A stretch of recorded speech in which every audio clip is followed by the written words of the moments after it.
回到统一春服喜剧之王单口季第2季，第一赛段团队火拼赛，精彩继续。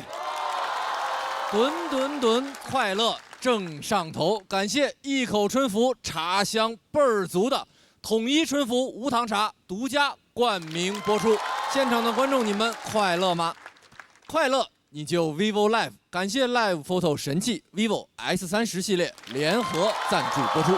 飞鹤滋养小脑瓜，脑力体力两手抓。感谢全球销量第1、聪明宝宝都爱喝的飞鹤奶粉赞助播出。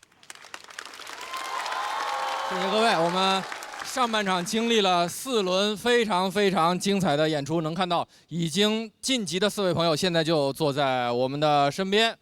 门枪王悦、李卓妍、方主任，炸过，然后也哭过，当然也笑过，这就是咱们的上半场。希望下半场的比赛依旧精彩，而且我对这件事儿非常的有信心，因为我们现在来着了，朋友们，开场就是我们期待很久的魔王挑战环节。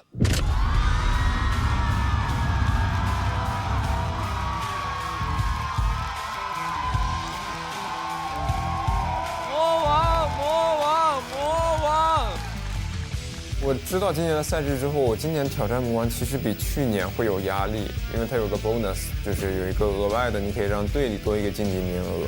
因为打魔王确实，说实话挑战很大，你要么就是一战成名，要么你有可能就是接不好，那个真的很考验人心态的。魔王挑战马上就要来了，我们去年喜剧之王单口季的冠军付航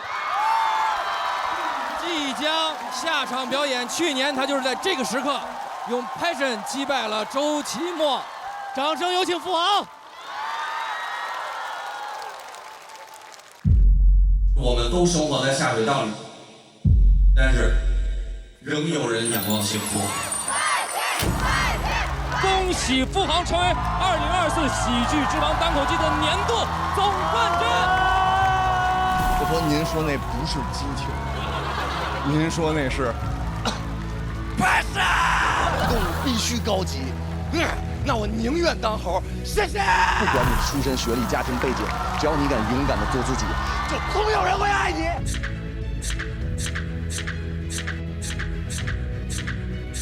你从来不说你的表达，但有表达。参加完节目后，生活有什么变化吗？个人觉得我录综艺之前和录综艺之后，我的人生没有任何变化。人民文娱的观众朋友们，我是付航，是2024年大家听我说过最多的一个词。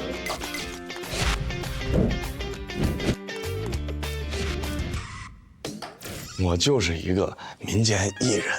您高看我一眼，我就是民间艺人；你低看我一眼，我就是一个小傻瓜。因为咱们今年这个节目就是新人特别多，所以说我觉得新人每一个人都是那种生龙活虎的感觉，我每一个都非常期待。非常多优秀的俱乐部，然后也是兵强马壮。我觉得都非常有实力，他们一出现就会有很强的新鲜感，算是线下非常有力量的这种比赛型选手。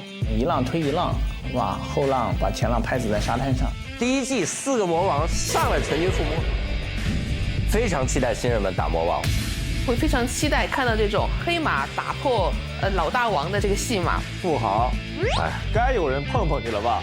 啊，当然了，我特别开心能回到这个舞台，我完完全全就是来跟大家分享一些我觉得很有意思的事儿，然后喜欢的观众朋友们如果能获得一点的开心，我就非常知足。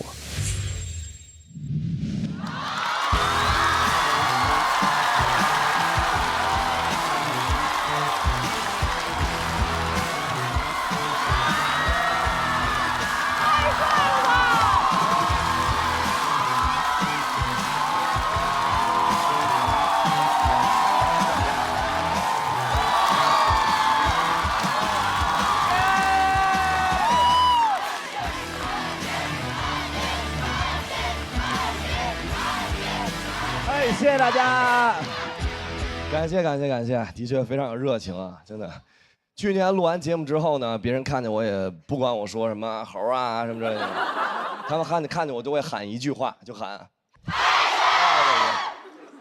这些呢是一些比较让我开心的转变，还有一些是让我感觉比较尴尬的。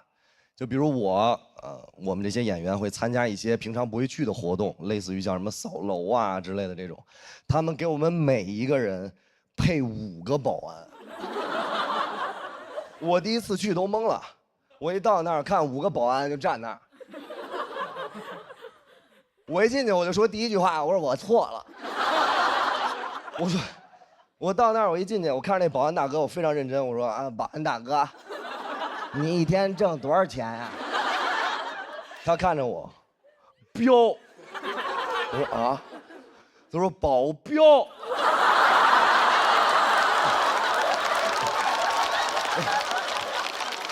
哇，了解。那大哥，请问你这个保安跟保镖有什么区别呢？他说保镖啊是啪，保安是我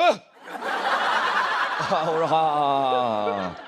当时呢，我已经想好了，因为以前我在电视上看过那些什么艺人出来扫楼，所有人都非常疯狂，然后一上来就又抓你又挠你什么之类的，然后保安就拦着，我都想好了，我计划好了，只要一出去啊，所有的那些脱口秀观众在这个扫楼的时候特别疯狂，保安只要一拦我们的粉丝，我就看着保安，我说别碰我粉丝，别碰我粉丝，别碰我粉丝好吗？你动我粉丝翅膀，我必回你天堂。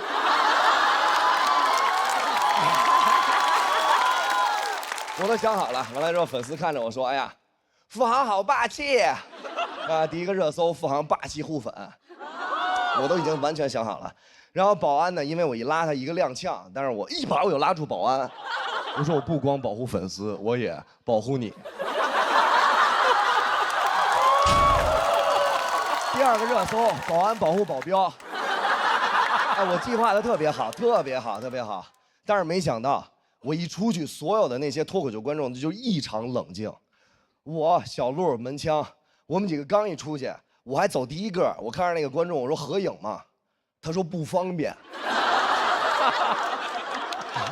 我说那咱们往前走吧。那保安大哥特别专业，他就是这边是空气啊，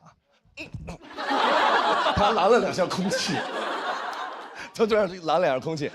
我说保安大哥，咱们就是太尴尬了，拦空气。我不让你拦，你就先别拦了。他说行。然后我们就往前走，走到一个拐角，突然蹦出来一个人，然后拿一根香蕉，掰开了，吃。那根香蕉就伸到我嘴边，距离我的嘴只有0.01公分，1/4炷香之后，我将会吃下那根香蕉。当时我面带微笑，我非常开心，我看着他，然后我看着那个保安，我说这拦一下。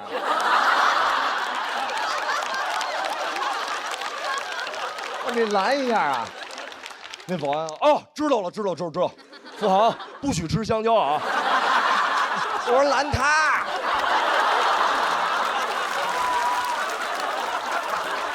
所以说我录完节目之后，我的人生真的没有什么改变，但是其他人对我的态度完全就不一样了。我有的朋友，小学同学10几年没见那种，他们一喝酒就给我打电话，就喝多了，喂，付航，让刘德华给我出一个祝福视频。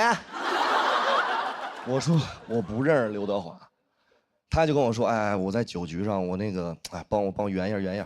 我说行吧，我说实在行，我行，那我把电话给华哥。然后我说华哥给你电话。然后等了好久，终于等到今天。你好，我係劉德華，就干这种事儿。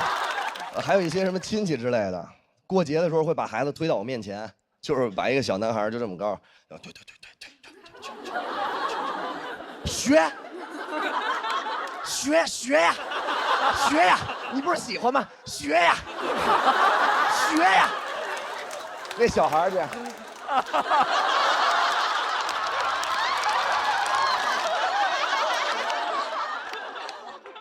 拍身。不是，行了，别拍着。你喜不喜欢？你说实话，孩子，你喜不喜欢？我也不知道。我不知道自己适合什么。我一想，真的是，其实我们很多人，我其实从小到现在，我真的不知道自己特别适合什么。小的时候就是什么流行学什么，我是一个数学的纯学渣，就是100以内的加减法我得算2、3分钟，就是空算，但我不是智障啊。那个女孩看出来了。其实呢，我数学这么差，但是那时候特别流行一个叫速算的补课班，我不知道大家知不知道。对，在大街上面有发小广告的那种，就是过来就说，家长，你的儿子是速算天才，愿意来上一节体验课吗？我爸说不去，是免费的，那不早说。就带着我就去了。我第一次去上那个速算体验课，我永远忘不了。速算就是老师出一个非常难的题，特别难，几千加几千乘以10几，然后孩子呢不拿纸算，也不拿脑子算，拿手算，然后嘴里还嘟囔着，算起来就是这。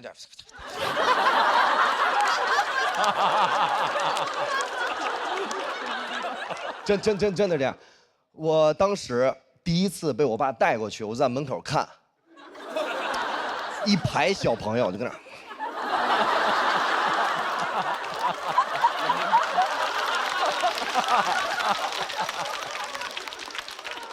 我一直以为我爸给我报了一个骰子培训班，我就看开你喝，我一直以为这样，我都不知道学什么。我爸说学进去学，然后我就学了1节课，老师呢要考验我们的学习成果。就问其他同学，老师跟打了鸡血一样。刘子桓，那小孩，3355667加553321乘以15多少？那小孩好。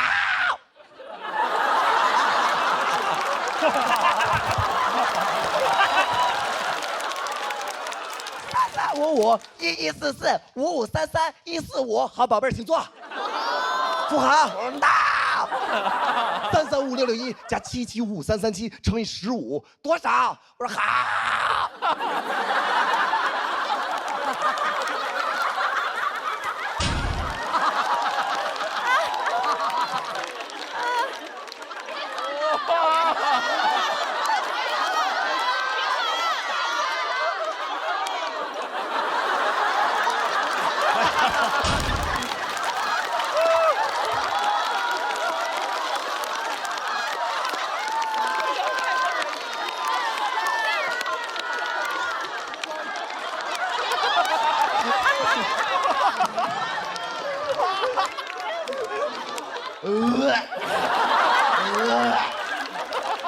老师说别让孩子算，再给孩子算死了。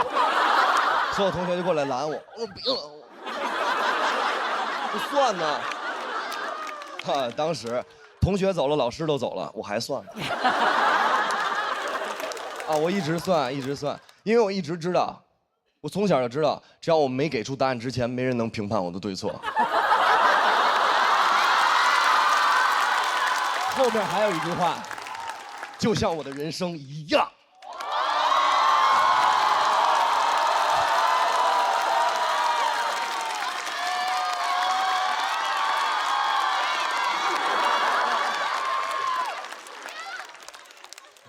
爱死你们了！当时呢，我自己学完了也感觉自己特别厉害。然后我出来，我爸你知道那时候的家长他不管你喜不喜欢，他就问你会不会。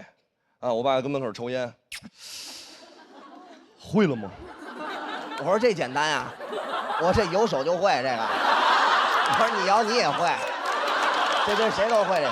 好儿子，回学校试试。我说没问题。到学校，其他同学做数学考试。他们有演算纸嘛？非常认真，就在那儿算。我不用啊。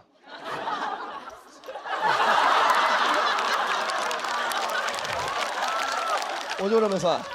同学看我，老师我害怕。你怕个屁！你怕？你不算。老师从远处就走过来说：“哎，这哪班的？这个是？哎，这是哪班的？哎，孩子，哎，孩子，你干嘛呢？孩子，你不会做，给你奶奶叫下来，你也不会。我说我算呢，我不是召唤呢。他就把这个事儿就反映给我父母了，我父母就不让我学这个，我特别开心，因为我小的时候就是那样，我觉得今天没有作业我就特开心，我觉得人生没有烦恼，就感觉后面都没有烦恼了，但是烦恼永远是一个接一个的。学校里边虽然我们有补课班了，但是古惑仔又开始流行了啊！学校里边出现很多那种黄头发，完了之后抽根烟，就跟那儿那种高年级先学古惑仔，学完了拿我练。那抽根烟就指我，就是哎，黑了吧唧的，过来。我小时候也比较天真，我说来了，我怎么了，哥哥？怎么了，哥哥？每天给我5块钱，要不然扇你大嘴巴。我说哎呦，真是个噩耗哎。我说你别跟我幽默，每天给我5块钱。算算一个月给我多少？我说啊，还得算。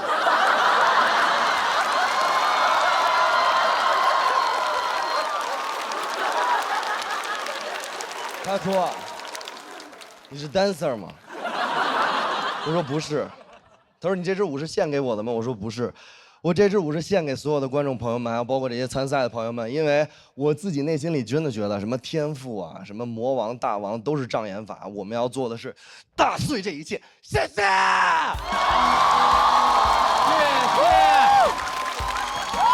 谢谢付航，还是之前的付航啊。也要跟观众朋友们说，这个除了是一场精彩的表演，这仍然是一个魔王挑战环节，所以喜欢刚刚付航表演的朋友，千万不要忘记为他投票。投票倒计时，最后3秒钟，请锁票。再次谢谢付航。不用多说，还是熟悉的配方，还是熟悉的节奏啊！这自己把嗓子都喊哑了。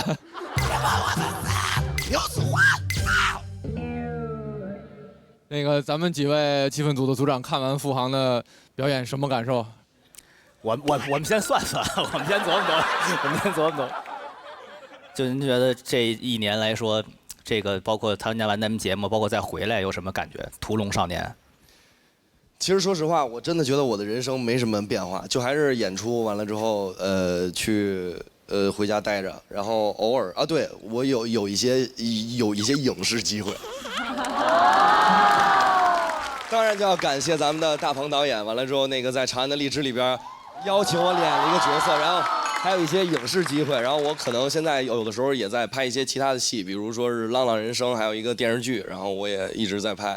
除了这些，没有什么太大的变化。然后我回到这个舞台，就是感觉到，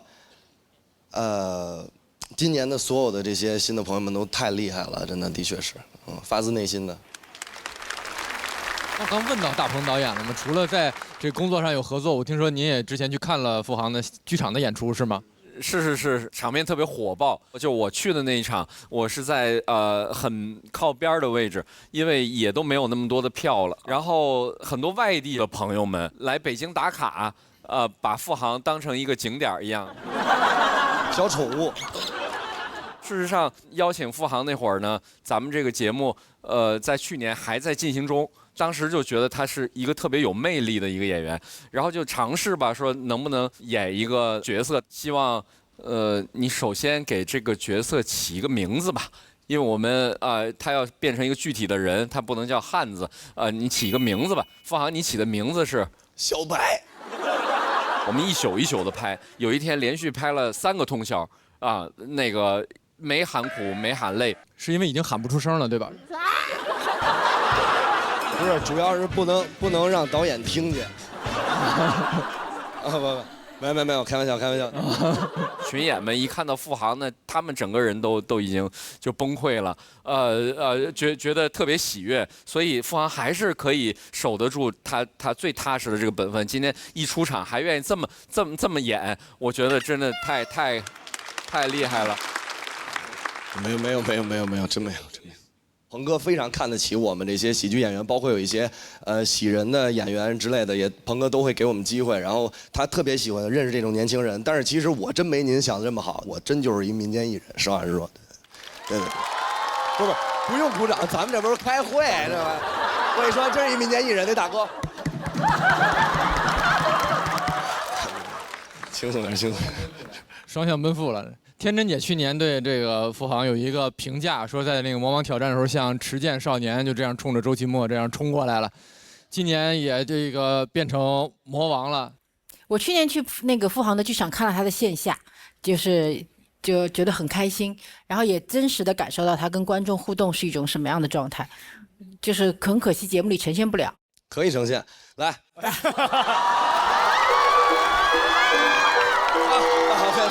好，就你。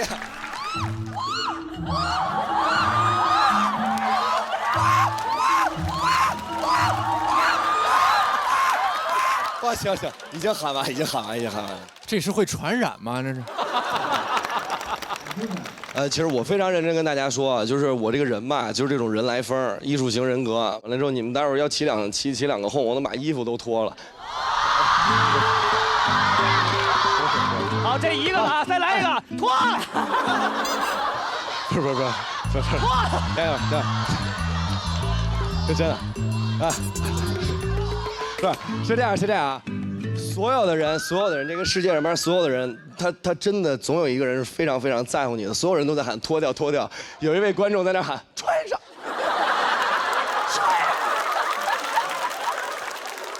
对，我相信这个在付航后边演出一定是一件非常有难度的事情。不，所以说不管我演成什么样，然后我希望大家能拿出我10倍的热情和激情，迎接后面的那些更好的朋友们，然后给他们足够热烈的激情和掌声，好不好？非常感谢你们，一定要帮我。完了之后，谢谢大家，谢谢付航。我为什么去年这么喜欢付航？付航里头不是没有口号，他不是说没有这种中心思想，但是他的中心思想他从来不拿嘴说呀，他是把它放在故事里让你悟啊，你悟得出来你就悟了，悟不出来你就觉得我这是一个好玩的故事。你看，就是他能应对不同的观众。我觉得这次的表演是一个封神的表演，它已经是有标志的，比如说 passion 啊，然后香蕉，这些都是第1季的节目积累的。但是他通过这个表演，他还有新的关键词出现，我觉得这个实在是太厉害了，大受震撼。今天我一天都在大受震撼。我觉得现在来说，除了付航，我还没有见过有个谁敢用甩手控20秒以上的。这个东西是需要你，首先你极强的自信，以及你对你段子极强的把握，以及你对你观众、你的人格，所有的东西你必须都拿捏的面面俱到的时候，你才敢在这甩30秒。那个穿透力，我的同事们在楼上休息室都能感受到，就是从棚里穿上去。然后付航就是他真的是一个尊重舞台的一个演员，其实他难受到整个过程他也是说不了什么话了。但是在台上，你把那个舞台交给他那一刻，哎呦，他下台那个，哎呀，我就觉得，啊。以前付航说他经常觉得生活有电影感，我当时看付航在台上的时候，我也是觉得就是像电影一样。他在台上真的是竭尽全力的在让观众开心。谢谢付航。我们赛制的挑战规则会有不同组别里的不同的演员来站出来挑战魔王。挑战魔王如果成功，就可以直接晋级，不限人数。且战胜魔王之后，分数最高的那一位演员会拿到付航所守护的这块金牌。这块金牌不仅将来自己可以多一条命，而且还会为自己的小组多争取到一个晋级的机会。基于挑战并存，付航今天的实力大家有目共睹。那么，到底是谁勇敢的要站出来挑战付航呢？请起立。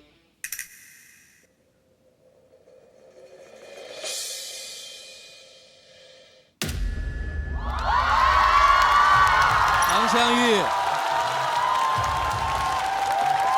嘻哈和黑灯。哇！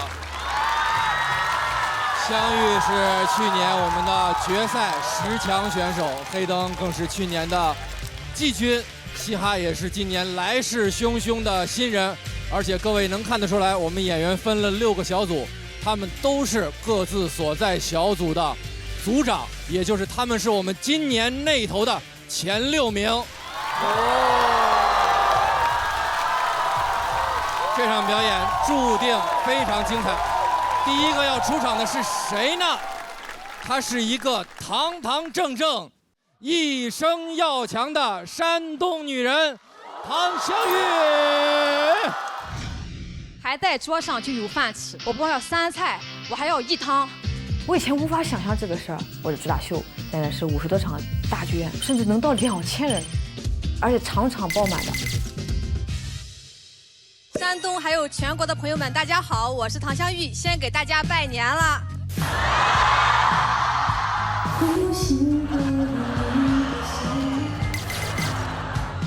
2025目标全能女艺人。第3位组长是唐湘玉，我就剩下的吧，谁选我，我给谁磕个头。我来。老天爷呀，老天爷，感谢你，感谢你。大家瞧得起我，投我当队长，我肯定是想弄好。我们队的人集合一下子吧，我们再加油打个气什么的，给大家准备了一些我手工做的一些小礼物，就是端午的那种小香囊的东西。这是飞黄腾达啊，这个是喜上眉梢，哎呀，祈福，然后带着这个东西，希望大家顺顺利利的吧。来，加油，来，1、2、3，加油！有人想打魔王吗？找死啊！我也不是不想打，我就是水平不允许。咱们这里头就你能打。已经破碎了。我这个人吧，我很 peace 的一个人，我不喜欢任何的对抗，我抗拒，我回避任何的对抗。挑战大魔，还要挑战富豪，来打这个大魔王，这谁能压力不大？我去年接了台走，差点在台上就晕厥。去年那个金牌战的时候，我就接在付航后面。然后就凉了嘛，很挫败啊。然后网友也说我划水，哎呀，你们没有接在他后面演过，你们就站着说话不腰疼，真的。别说挑战付航，我瞅他我都害怕，自顾不暇了。我压力有点大啊，我打不过付航。好心态决定女人一生，我就视死如归。我既然当上组长了，那只能我去。队长是干什么的呀？队长不就是干这个的吗？我去，我就要加入这个战局，我就要加入这一场最激烈的比赛。队长加油，加油！我们就是打一个生命力。他想让他想上去他就凉。接吧，我就接，我接付航，等着吧，付航。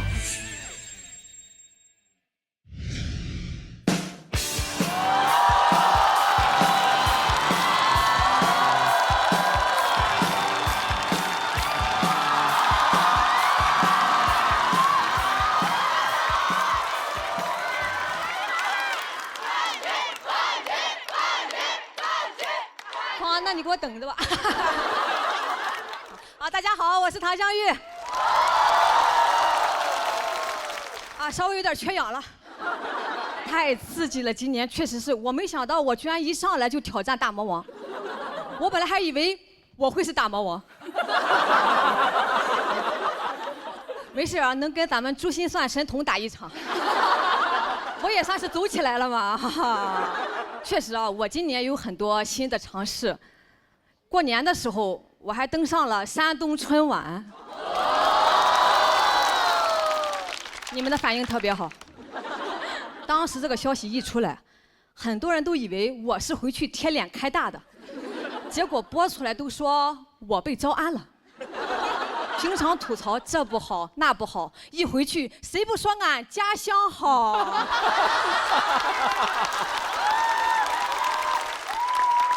上春晚我家里特别重视，我爸说这是荣誉，必须去。去之前给我下了死命令，不许说山东不好。我说我从来没有说过山东不好，我一直说的是咱家不好。我爸说哦那行，他还是不放心啊，非要跟我一起去，带我爸妈一块儿去的。一到后台，我爸就开始到处搜索。到处社交，给人家发烟，节目组也很照顾我啊。为了给我面子，我上之前让全场大喊了10几遍“唐湘玉，唐湘玉，唐湘玉”。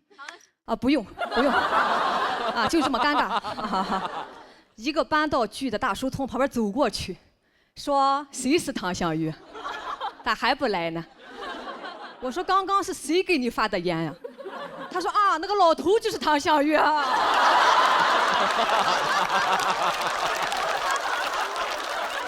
一句话差点把我噎死，我更紧张了。我一上台就开始打嗝，平均3句打1个。观众说讲的啥没记住，节奏是真好啊。录完我就直接回老家过年了。村长听说我回来了，来我家想要一些签名照。谁会随身带着签名照？我。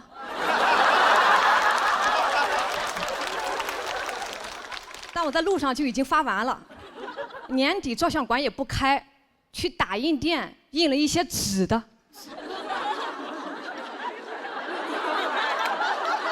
跟寻人启事一样，我盒子走起来了，我都走丢了。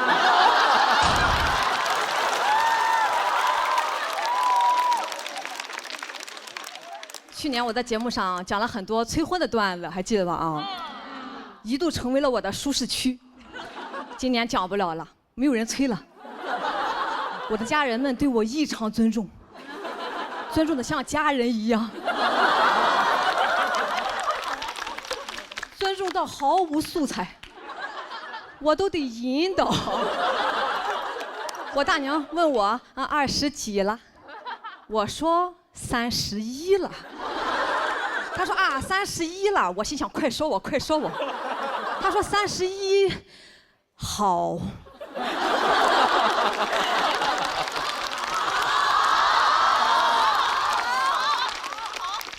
我说好在哪儿？他说好像要吃饭了，就死活不往下说了，小嘴巴就这么闭起来了。好不容易有人提到了婚姻问题，我赶紧打开备忘录开始记。我3姨疯狂使眼色，别说这个，别说这个，他嫌你。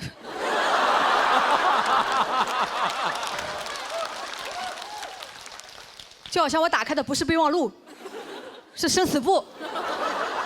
我现在不光克夫也克亲戚了。可怜我3姨，一个开朗的媒婆，变成了回避型人格。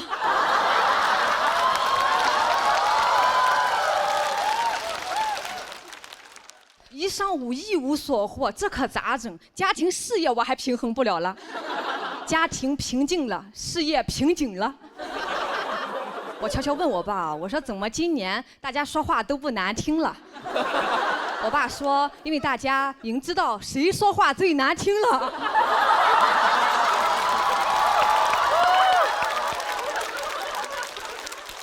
很多亲戚他是刷短视频看的我，短视频剪得稀碎，有些连梗都剪掉了，只留着我骂人的部分。所以有些亲戚他不知道我是在说脱口秀，单纯以为我疯了。我也没想到我一发疯，大家都正常了。吃饭之前，我大爷就我们家族现在权力最高的人，亲自过来问我：“你上哪一桌？”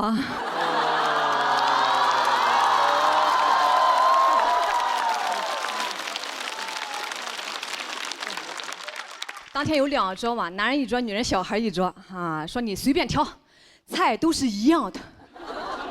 一样的，我咋这么不相信呢？我去看了一下，哎，确实有明显的改善了，但还是让我发现了一个纰漏，就是女的这一桌少了一盘蚂蚱。蚂蚱在冬天可是很稀罕的东西啊，唯一的野生动物。凭什么我们没有？哦，说是怕我们不敢吃。是哦，你说蚂蚱多吓人呀！买回来我亲手烫死的。翅膀我大娘剪的，最后我妈亲手炸的，好可怕呀！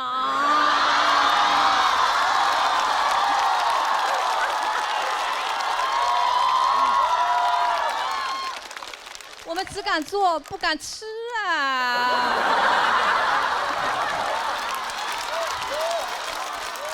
所有人面面相觑，他好像是真疯了啊！我们这桌也有劝我的，说那是人老爷们下酒的，你抢啥呀？别耽误人家喝酒，喝酒着什么急的？耽误啥呀？耽误我们洗碗吗？就说不行，我上他们那一桌吧。我说也可以，但你们不要抽烟，不要提想当年，也不要把酒洒在菜里面。他们说，还是把蚂蚱给你吧。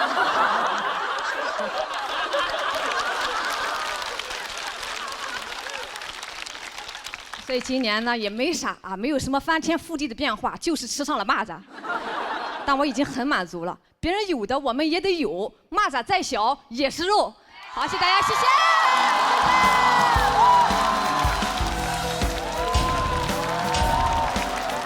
谢谢唐湘玉。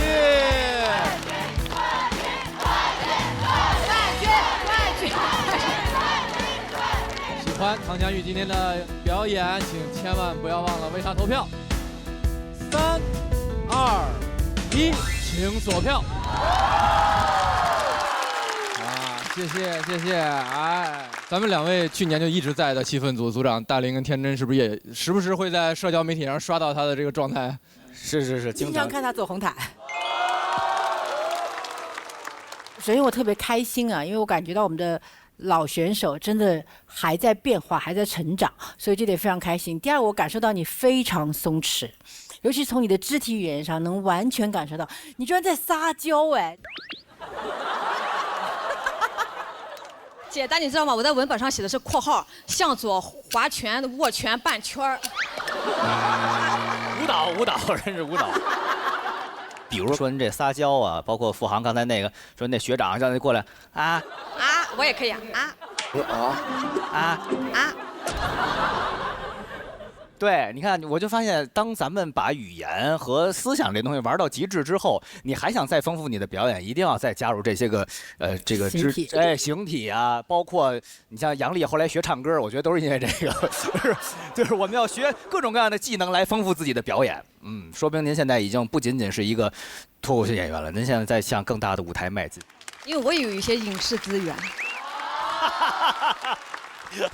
是这样的，郭老师，我跟你想的一模一样啊，一模一样。他特别懂我，就是，我是希望我是跟我去年的我自己比，跟我以前的我自己比，我把我设计的那些呀，那些我想让大家看到我，成长那些呈现也好呀，什么小肢体也好，我以前不就这样吗？只能这样，而且我只能往下看，我不敢看那边啊，我现在变了，我想跟我去年的比，我有进步就好了。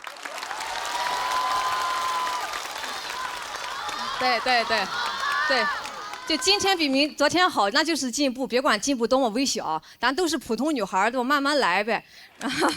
然后还有之前，我跟天真姐有一次对话，就是你特别希望我走出那些困境嘛。我知道，我去年主要是在讲述这些困境，想让大家知道我们在经历什么。你得先看到我们在经历这些，对吧？我今年让大家看到的是可以走出来，是可以走出来的哦。可以的，就是我先清除眼前那些障碍，咱们就往前走了，是可以的，是可以的。我可以，你们也可以。特别好。我觉得你好看。这么朴素的评价，那可能是因为做了医美吧。就觉得有一些变化说不出来他可能是因为他自信。养成就大家给予你力量，然后你感受到这个力量，你自己变得更强大。因为我是叫飞行嘉宾，我就只来这2集，挺遗憾的。我想老来，因为我觉得到最后有机会产生一个女性的冠军，喜剧之王，真的很强，包括已经晋级的各位。包括还没有登场的我很期待的，我特别期待史岩，吓着了，孩子吓着了，真是。嘻哈，他今年是第1次来参加这个节目，但是他线下已经很有影响，所以我就感受到这个节目里面各种各样的美，然后女生们都这么棒，真的很了不起，很赞叹。我觉得您给到我这个赞叹，您也了不起。你也了不起，真的。真是感叹于你们这种惺惺相惜的感情。好，谢谢。那湘玉获得了我们气氛组的满票。请你先入座休息。常香玉今年的作品就特别像短剧，回鲁之后啊，回山东之后拿回属于我的一切，挺好，有一种连续剧的感觉啊，好像我们陪着他成长。我觉得常香玉非常勇敢的一点是，像我这种也是文美型的，我根本就不敢站这种能炸飞全场的，但是我觉得他今天就是勇气非常足。那我既然接付航，那我就做一下，然后然后起来之后缺氧了，真缺氧了。现在我觉得非常满意，我好像也会呈现了。以前演这篇可能不会有这么旺盛的生命力啊，就是大概是站桩嘛，顶多是多一点手势，但已经激发到那个场子下，我把它全都放大了。好可怕！反而这篇可能更加有活力，更加生动了。我谢谢付航留下的他的那些能量，我很感谢。接下来要登场的这一位，就是大鹏导演刚刚提到的新人中，很多人都非常期待他的表演，也请观众给他最大的热情。我们掌声有请嘻哈。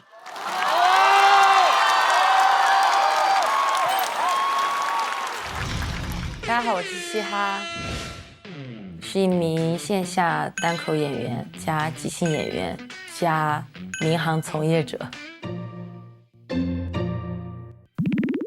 嘻哈还是线下这2年非常有讨论度的一个演员，在同一天之内，一个城市连开2场售罄的，这是非常厉害的。就有很多的脱口秀演员，大家就慕名而去，口口相传。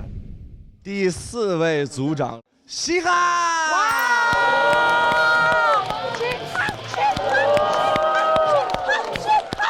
个人魅力特别好的演员就是人保活。什么意思？太喜欢他那种活人感，他都不是活人，他有点诈尸，你就感觉他这个人有使不完的牛劲。我真的建议所有女生，当你觉得人生有点没劲儿，你就去听他的，比那个喝洋参叶都好用，立马就炸，身板里头的能量就咔往出出。可能是因为自己原来练体育的原因吧，我觉得跟跑得快的人走一走，他会把你的成绩带得更好。我唯一能控制的就是拿我自己最好的状态去跟付航比一比。我为嘻哈真的捏了一把大汗，我非常担心他，这种担心是巨大的未知感。你不知道一个你这么欣赏的演员，把他从线下搬到线上来，到底能不能适应比赛的节奏，观众能不能支持他，他自己能不能自洽，这几个在我心里面真的全是问号。调整好心态，积极的面对，然后把自己最真诚的一面给大家看就可以了。加油，嘻哈，可以的。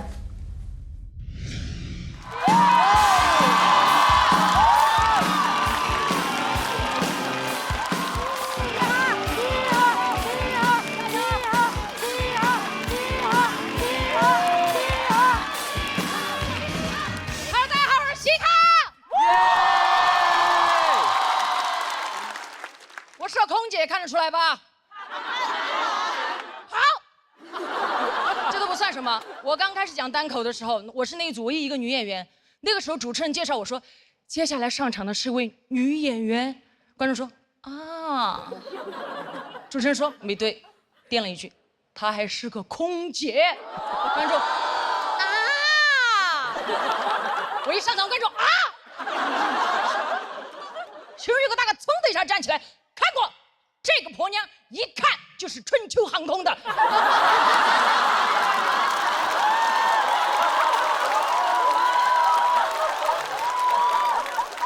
什么意思啊？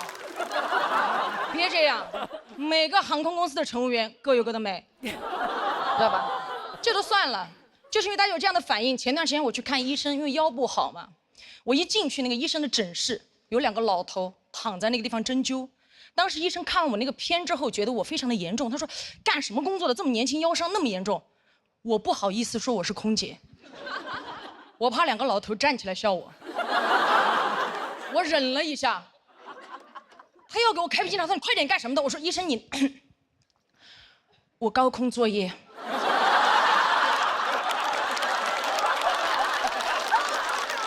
我刚刚一说完，医生手上的笔都放下了。天哪，哎，哎，看到没有？高空作业，妹妹。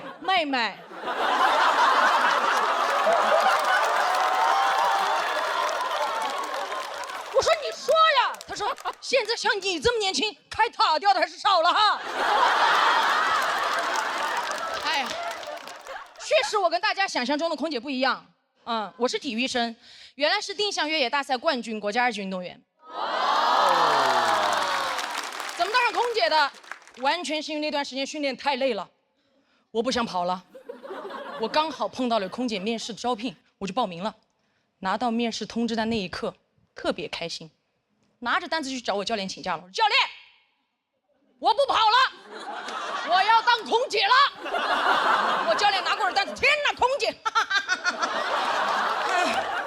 你去嘛，你当了空姐，老子给你买架飞机。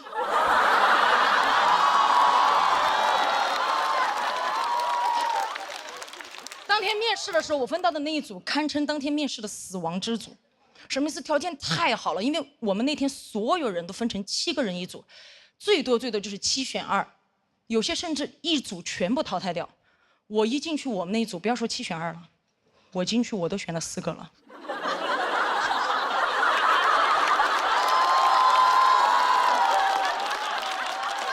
太好看了。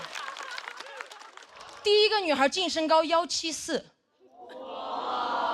新疆人，对吧？我刚进去跟她对视那一眼，我就说这个空姐你当我不当啊。特别好看，漂亮到哪种地步？当天我们要求是穿短袖，裸露部位不能有任何明显的疤痕。当时面试官问她，你手臂上这道疤是怎么回事？她说这个是胎记。面试官说胎记，我觉得胎记随着时间的推移应该会淡掉吧？胎记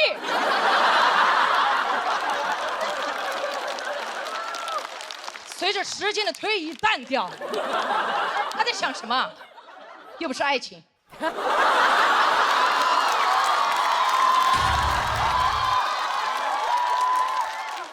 而且我这个时候已经明显感觉到第二个女孩子的跃跃欲试了，已经迫不及待，她该踏的时候一个箭步上前，老师好，我是2号，身高171，特长拉丁，咵，她就甩了一个胯出去，就这么快，这个胯都感觉甩到了对面3位面试官的桌子上放着了，目光如炬盯着对面的面试官，好像在说你们不给我过这个胯，我就收不回来哦。面试官哪里见到过速度这么快的胯，对吧？你说挺不错的，挺不错的。那个同学可以到旁边冷静一下吗？我们后面毕竟还有那么多选手。他说可以啊，他这样送着胯就到旁边去了，好灵活，太优秀了。到我的时候，我已经明显感觉到，因为可能是面试官已经看到了太多条件非常优秀的女孩了，到我这已经明显没有什么耐心了。我刚刚上前一步准备开口的时候，他直接打断了我说：“等一下。”你基本条件我们已经看了，就不要浪费大家的时间了。你有没有什么特长？我觉得他一点都不尊重我。我当时冷笑，我说特长，哼，这个地方不够我起跑。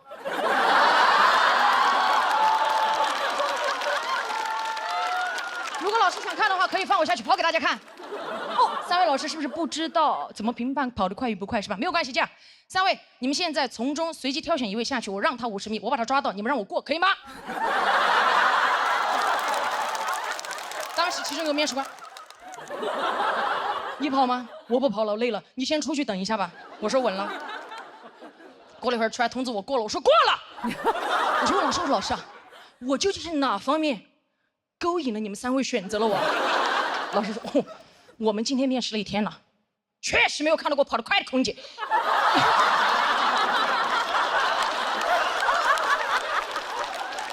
你要跑得快的空姐干嘛？后来上了班才知道，个别旅客啊，极个别，他上了飞机以后，他认为空姐是住在行李架里面的。怎么说？就只要他一按呼唤铃，所有空姐必须像氧气面罩一样快速掉在他面前说：“怎么了？”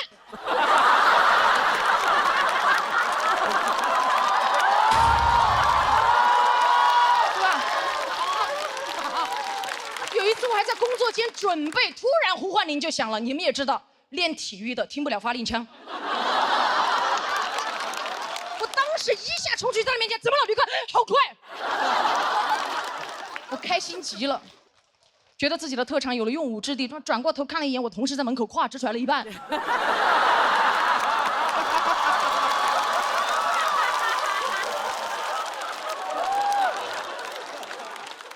我完全能理解大家为什么想象不到我当空姐的样子，因为这个社会对这个职业的刻板印象确实太多了，对吧？很多电视短剧里面拍的空姐就是这样，穿着短裙、丝袜、高跟鞋，拖着一个飞行箱在那个后几楼走过去走过来的，对吧？都是这样。完全不是这样的，而且我当了空姐之后，非常不能理解，为什么我们在那么复杂的高空环境下工作，还要穿短裙、丝袜、高跟鞋，就不能穿裤子吗？对吧？我当时问过我的老师，其中得到的一个答案，他就是有一个让我印象特别深刻，他说穿裤子的话，可能有些旅客会觉得不舒适，不舒适是因为空姐穿裤子，你把飞机上那个拥挤的座位全部给它换成床。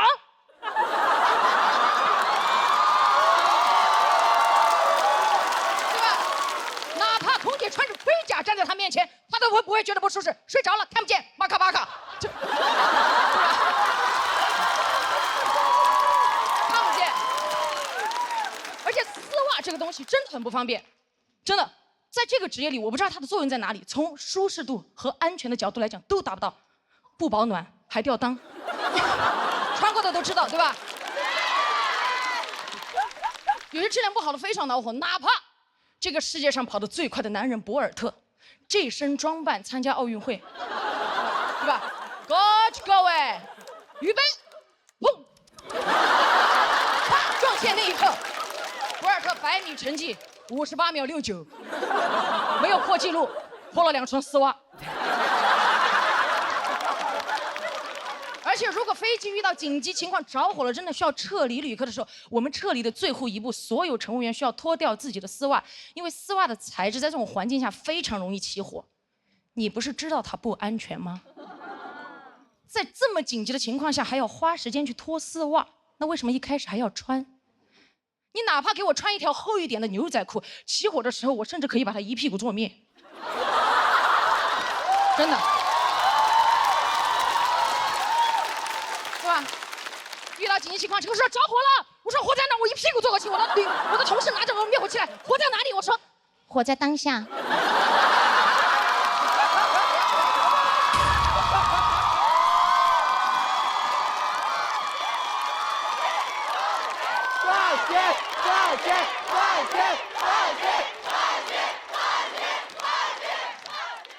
所以真的，对吧？所以空姐穿裤装真的会让人觉得不舒服吗？今天我刚好穿了裤子，我想拜托大家跟我在一起感受一下。尊敬的各位旅客，晚上好。我代表全体机组成员再次感谢您选乘本次航班，我们愿与您共同度过一段愉快而舒适的旅程。我是本次航班乘务长嘻哈，谢谢大家，我们下次再见。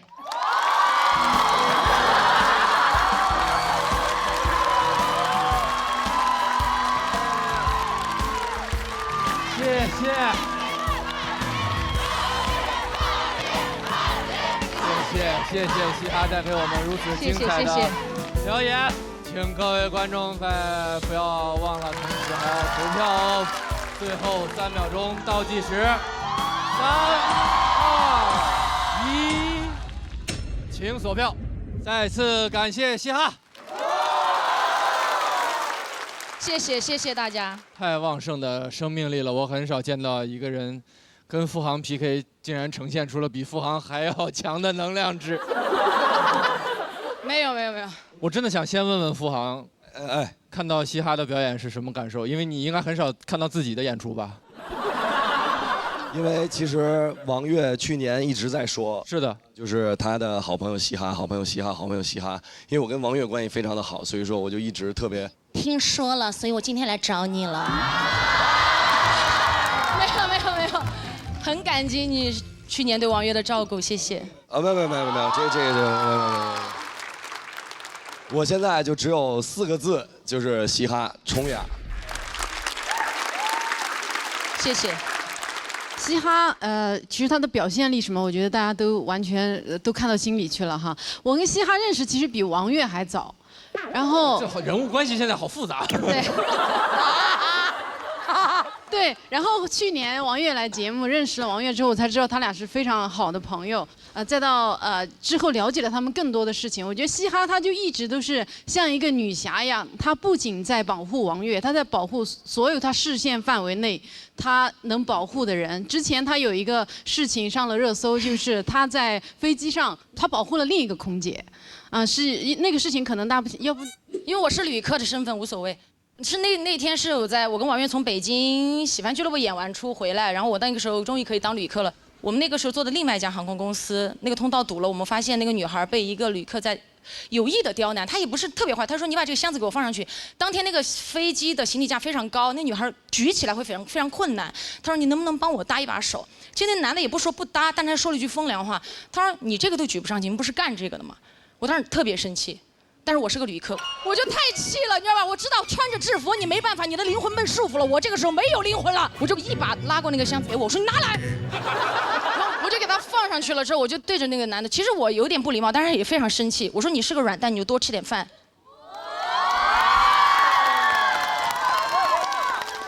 非常不礼貌，所以我后来反思了一下自己，所以下飞机的时候我就问他，我说要我帮你拿吗？他说不用了。就这样一个事情，然后就小小的上了一下热搜，但我觉得是应该的，因为那个事情过了不多久，中国民航局就颁发了一个条例，就是乘务员再也没有义务帮助一些没有必要，比如说除非老弱病残孕的乘客，没有必要再帮他们放行李了。我觉得有些规则就是应该出来改变，不合时宜就应该改变。像唐姐刚刚说的，我们不仅可以自己走出困境，我们可以帮更多人再次走出困境。谢谢。我们在后台也看了，嘻哈和王悦确实是形影不离的好朋友。他的第一场演出比我们期待的还要好，是不是？其实我也不知道他第一期讲什么，因为他这段时间一直在忙他家里面的事情，所以今天他这个内容我也是第一次听，其实。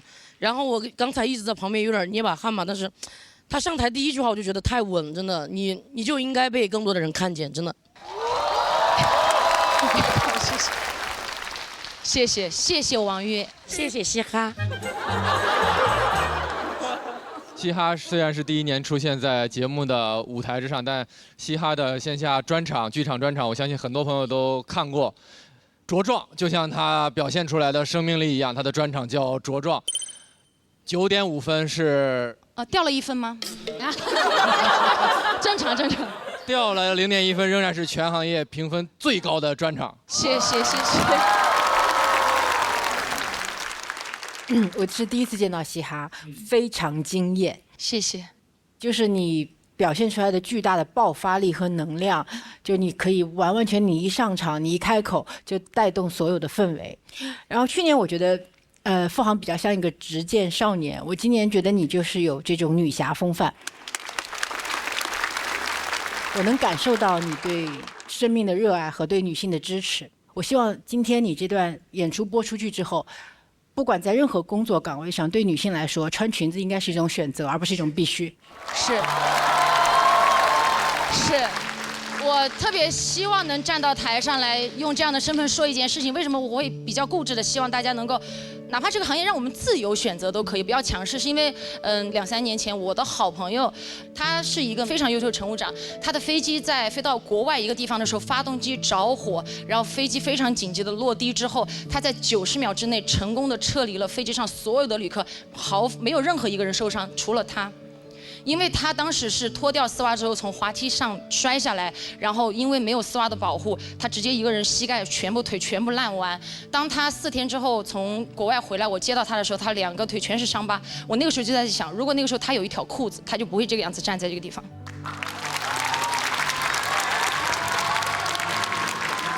所以我觉得你很了不起，你的选题非常的了不起，希望你能够在这个节目中发光发热，然后被更多人看见你，努力。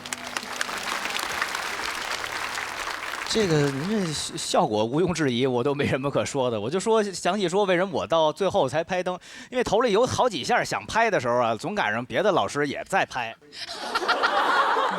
我这人呢有点隔色，他们拍我就不想跟他们一块儿拍。我说那我再等会儿吧。哎，我觉得他肯定后边得有一个很炸的地儿吧，没想到他个个都很炸。一时之间不知道找出哪个更炸一点的。啊，都非常好，太好了，非常期待您下一次表演。谢谢。很感慨，就是层出不穷的英雄。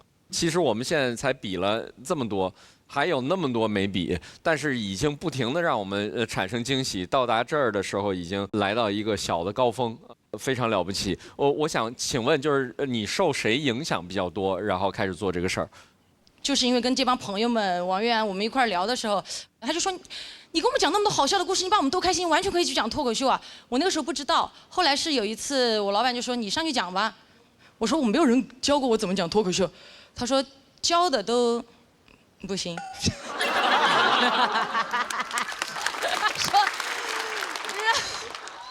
他说你自己上去试吧，我说那我就试一试呗，然后我就上来讲单口，那个时候还不叫我不知道这个就叫单口，因为所谓大家也会有很多所谓就是一些什么格式啊，一些什么，其实我到现在觉得我只是定义我自己是一个讲笑话的人。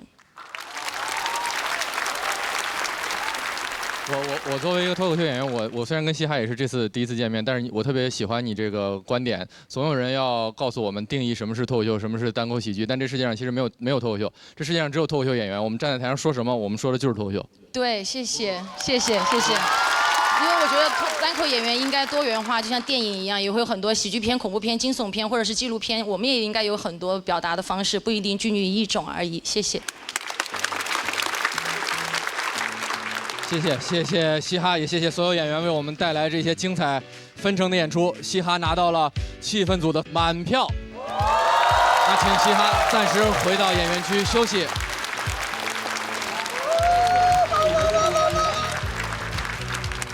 我没有想到他在比赛里面这么稳，就是线下的他，就是生活里的他。妈，我在台下真的是又自豪又感动，就是又幸福又开心。我终于理解大家为什么这么喜欢嘻哈的表演，因为这是我第一次现场看嘻哈的演出。嘻哈的表现让我觉得他就是今年的冠军。有一些演员是外放型的、能量型的，他是这种类型的，但他有段子，他有内核，他不是给你胡闹，那就非常强。我觉得他就是冠军。我们接下来要请出这一组挑战的最后一位演员，上一季已经拿到了第3名的好成绩，希望你看清脚下的路。掌声有请黑灯。大家好，我是黑灯，我觉得应该是我吧。我觉得今年很有可能黑灯夺冠呀。对啊，我也是这么觉得的。嘿嘿，你得到内幕了是吗？是，先这里可以讲啊，他内定冠军。黑灯不是老灯，他的状态非常好，非常年轻，还保持着创作的热情，这个是我想选择他的原因。是新博吗？是我。OK。有，好，耶 ，Hello。小组总分第1名的黑灯小组上台做出选择。哎，我们最强，没想到啊！哦，你为什么会选择挑战付航？报仇嘛，就是啊，因为去年就接在付航后面，然后就凉了嘛。哇，很挫败，所以今年试试看，一雪全耻。但是这没想到还得打嘻哈，翔宇。哎呦，要死了！付航表演完就觉得太厉害了，但是我觉得应该也可以打，然后相遇演的时候就觉得完蛋了，然后西华演完我就 OK， 我垫底。谢谢。我完蛋了。看我那个片之后，觉得我非常严重，我也分成7个人来做。我没什么办法了，我只能拿出最好的状态吧，比就完了。哎呀，看看能不能扳回一城，再把脸挣回来，看看，加油，努力奋斗，没问题。朋友们，来给队长鼓掌！来，哇塞！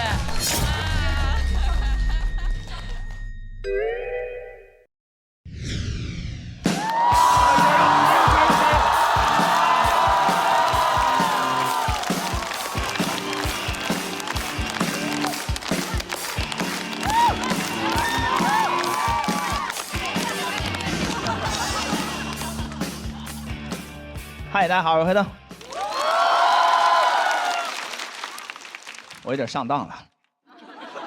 刘仁成前天悄悄地跟我讲，付航的稿子一般，残疾人都骗哈。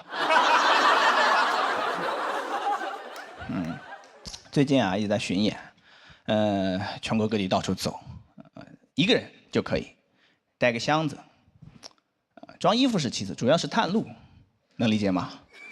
就把它推在前面，要碰到一个障碍物的时候，哎呦，小心有东西啊！有一个楼梯掉下去了嘛，你先去死吧。就是一个20寸的导盲犬，但行李箱会有个问题，只能侧着推。你没见过人这么推行李箱的吧？对不对？有一次碰到2个隔离墩，那个狗东西自己完美的穿了过去。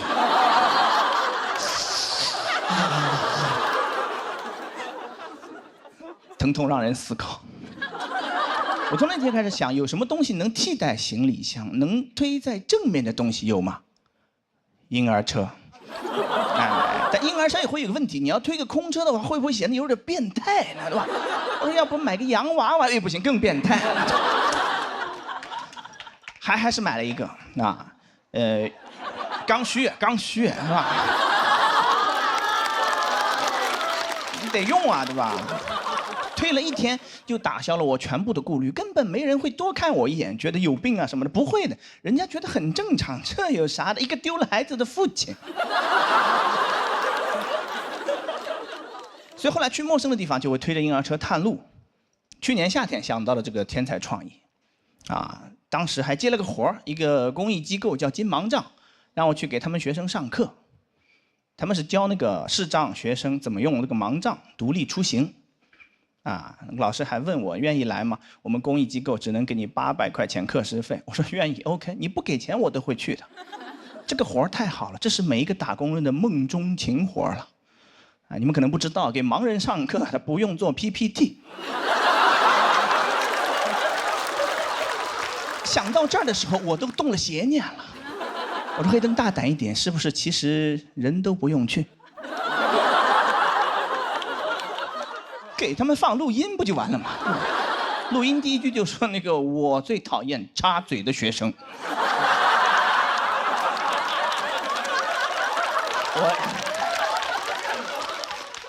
我也是第一次一下接触到这么多视障人士也不太 get 到这个度边界在哪里我觉得你站在台上人模狗样的讲话，你不得捯饬一下自己嘛，对不对？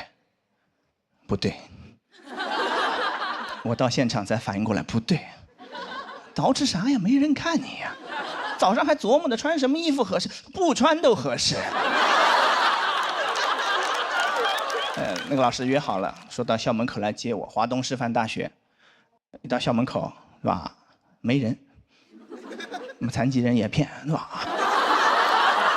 打电话，他说你在校门口左边还是右边呀？我说我在左边。他说那你到右边来，我在右边等你。我就有点生气了，你知道我是盲人，你不来找我，你让我去。我没有发作，强忍着怒火，推动着婴儿车往右边去。到右边发现要死了，他也是个盲人。是我想当然了，他比我还严重一些，我还能看到一点，他一点都看不见，对吧？但是他有个盲杖，就自己这么敲，一边敲，哒哒哒哒哒，走得飞快。我说你走那么快干啥？你就那么忙啊你？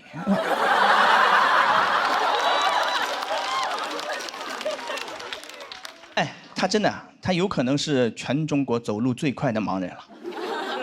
盲人博尔特，还没穿丝袜那种。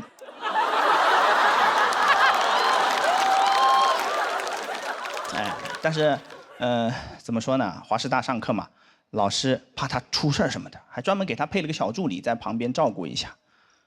画蛇添足，小助理的存在一定程度上都限制了他的发挥了。因为他不方便在外人面前展示真正的实力了。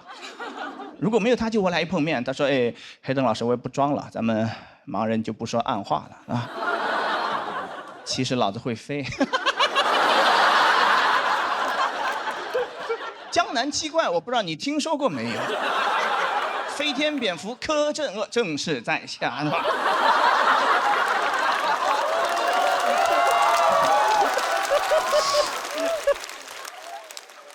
到了教室之后有20多个学生，就是去年夏天刚考上大学的那种视障学生，分2种情况，一种是就是还能有一点残余的视力，跟大家考的是同一个卷子，他可以带个放大镜进去考，就贴得很近，写得很慢，啊，也很厉害。去年有一个南京的考生考了641分，他那个鼻子都快碰到那个卷子了，是吧？600多分，200分是闻出来的。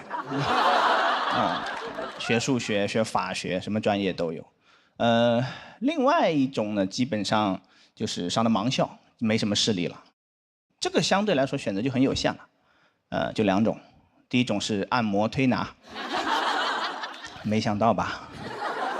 盲人上了大学学的还是按摩推拿啊！千军万马过独木桥，过去一摸，椎间盘突出。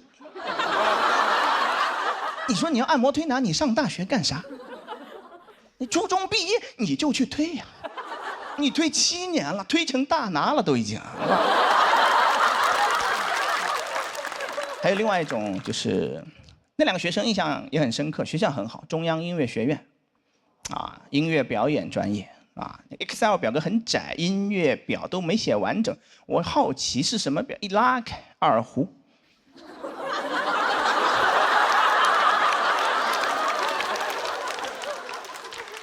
就看到二胡那一瞬间，我都扇自己，我说你刚才到底在期待什么？所有这些专业基本上也都是普通人设置的，他就大概想一想，一个人瞎了能干啥，脑子里一瞬间蹦出3个答案嘛：推拿、算命、拉二胡。啊，不是没有思考，对吧？他从3个里面精挑细选了2个，你来学，对不对？推拿、二胡，那有没有可能算命是最挣钱的呢，大哥？他们完全不了解，是吧？我这个段子说实话讲了很久了啊，但是我中途一直没有觉得有什么问题。有一次讲到这儿，有个观众从黑暗中悠悠地传来一句，他说：“那我们学的专业，我们也不喜欢。”一瞬间感觉被雷劈了，我太狭隘了。这不是盲人面对的问题，所有人都在面对同样的问题。谁的人生不是在摸黑前进？人家只会告诉你，你该咋，对不对？你好好学习，将来上个好大学什么的，是吧？从小就要学，是吧？什么算，他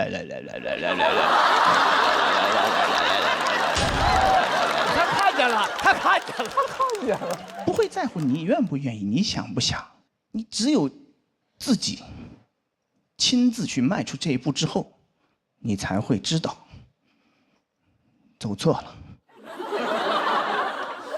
那真是个噩耗，是吧？所以我觉得我的分享也不会教会他们什么东西，对吧？他们人生还得自己去迈。但我有一点是确定的，我那天给20个盲人种草了婴儿车。我说我分享就到这儿吧，你们还有什么问题？问出来第一个问题说老师链接推给我们一下。我讲到这儿，谢谢大家。感谢黑灯的演出，谢谢。喜欢黑灯这段表演的朋友，千万不要忘记为他投票。3、2、1，请锁票。再次谢谢黑灯。哎呀，我们演到一半还在感叹，真的只有这个黑灯能这么疯狂的去吐槽同为盲人的这个群体。大林，我们中间有一个对视，说黑灯看见付航的演出了。哦，对，黑灯有一个模仿付航，我说他坐那儿，他怎么知道付航跟这儿一直这？这个要感谢 Nora， 他不是演给我看，他说你摸着我的手，他怎么演的？拿手在转，手在转，这样看得见吗？这样手这样摸到，这样转，这样转。哎，对，就是手指朝上。有了 ，callback 有了。手把手教你玩脱口秀，哎，对，真的挺好的，而且我觉得确实这个黑灯老师这种风格这种形式啊，还真就他摸着这些神髓了。当然，因为我没看过小佳老师的现场表演，我不知道您。我也没看过。哎呀，行了，只有他能说这些话，而且呢，他的这个角度包括切入点什么的都非常的好。然后而且中间有一些特别缺德的包袱，飞天蝙蝠柯震恶。对，你知道他应该吹牛，告诉你往回飞。我说这也太混了，这包袱太有意思了，非常非常好，谢谢他。谢谢。谢谢您告诉牛会飞。我觉得今天是不是因为前面嘻哈演的比较炸，就是你会有压力吗？其实挺紧张的，有一点能感觉得到啊。而且我觉得不只是嘻哈吧，就是前面相遇演的也非常，他都开始卖萌了。你说那个啊，付航那个也很好。对。以上的4个表演，就从付航开始，这个挑战大魔王这一环节太高能了，确实精彩纷呈，不让大家喘气儿了。对，黑灯还是整个呈现出的创作水平跟文本能力都非常强啊。因为我知道去年比赛结束之后，半年内你就做出了你的新的这个巡演主打秀。对，主打秀黑灯爆火，所以我觉得你还是很快的可以迭代自己的。其实我听过一次你线下讲这个段子，好像是有一次公益演出的时候吧，我觉得那天要比今天好。对，因为我觉得你身上是有一种混不吝的气质的，就那个东西如果一旦出来，你的个人魅力会更强。今天我觉得好像有一点被可能前面那个氛围压制了一点，有点乖巧。不是，今年这个舞台小了，不太敢耍起来。对，啊，这个也有点关系。啊，一上来没找到这个麦，有点尴尬。确实，黑灯的这个创作能力也是真的很厉害，而且去年还跟小佳一起做了一场演出，应该是在来风吧，做那个地狱笑话秀是吧？对。就是你俩谁的创意？我一直想问这个缺德的问题。我忘了，应该是我给小佳朋友圈留了个言，好像是他发了个啥？小佳你还记得吗？小佳在哪儿？我在。就有一次他朋友圈留言，然后说可以办一个类似这种缺德大会。对。缺德大会。对，然后就开始筹备。然后没想到还真的缺德的人还挺多的，好想去看。是非常精彩的一组对决，我们看到黑灯拿到了气氛组的3票，谢谢。那么刚刚挑战魔王付航的3位，一位养成系的女明星唐香玉，一位我们茁壮的野草嘻哈，以及去年已经拿到季军，今年又带着新的作品重新出发的这个黑灯，我觉得这个是一场真正意义上的强对决。那我们请3位挑战者都回到舞台上吧。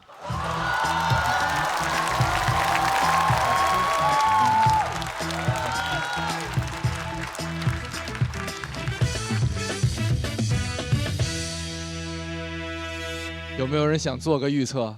我觉得嘻哈第一。其他几位默默点了头。到底有没有人挑战魔王成功呢？结果请看大屏幕。付航的表演还是一如既往的好，我觉得他这个又会成为一个大家争相模仿的，或者是一个非常流行的一个梗，挺敬佩。我都不是为他开心，我就是敬佩。看嘻哈在台上表演的时候，你就觉得他就是天生做这个的。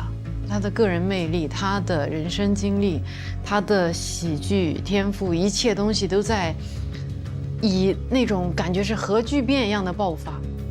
香玉真的进化了，他现在整个的段子感觉跟去年的感觉都是另一个维度了。黑灯啊，太了不起了！我觉得黑灯没有任何问题。付航，说实话，我都会替他有一些捏把汗，因为我觉得今年新人这么猛，而且是黑灯、堂姐、嘻哈作为最强的新人一块去挑战他，我觉得都有机会，我觉得都是实力非常强，打出了一种惊天动地的感觉，直接炸开了。神仙打架，巅峰对决，毫厘之间，说不好谁输谁赢。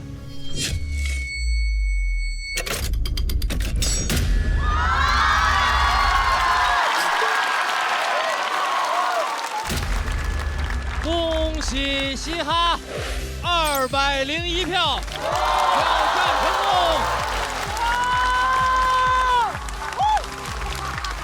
好高！同时恭喜付航198票，仍然是非常优秀的成绩。香玉189票，黑灯178票。太精彩了，太精彩了！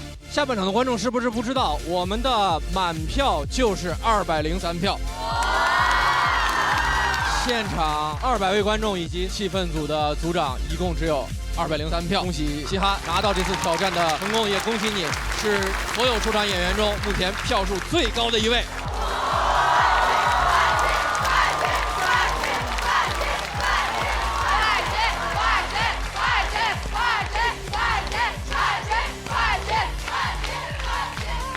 一口春福，茶香倍儿足。统一春福无糖茶，恭喜嘻哈获得复活金牌，同时为自己的队伍争取到了多一个晋级名额。祝贺你，福气加倍。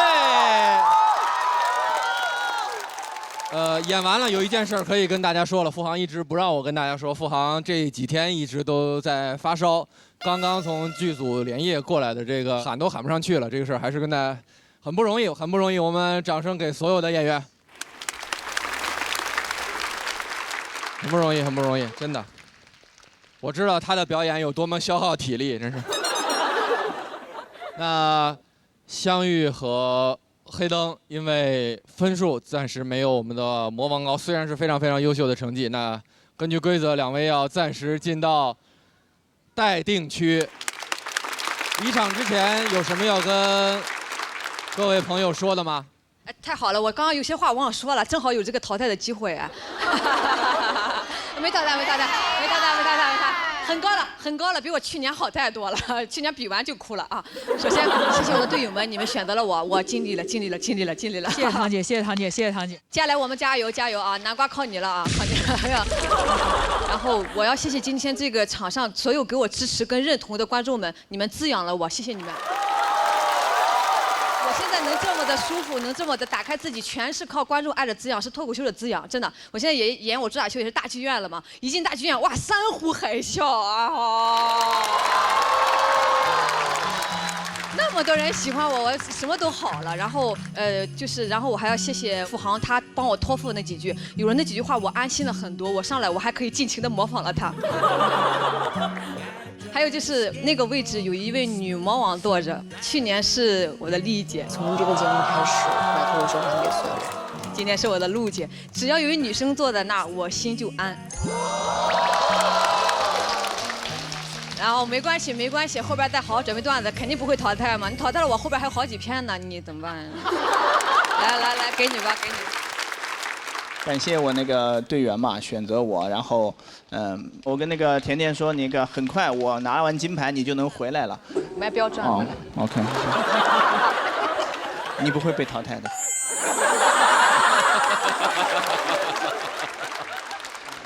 我还说我们拿块金牌就能把那个队员捞回来，对不对？结果自己也折进去了。我不知道啊，你们好好比吧啊。好吧，走吧，我们去看电视吧。看电视。好的，暂时进入待定区。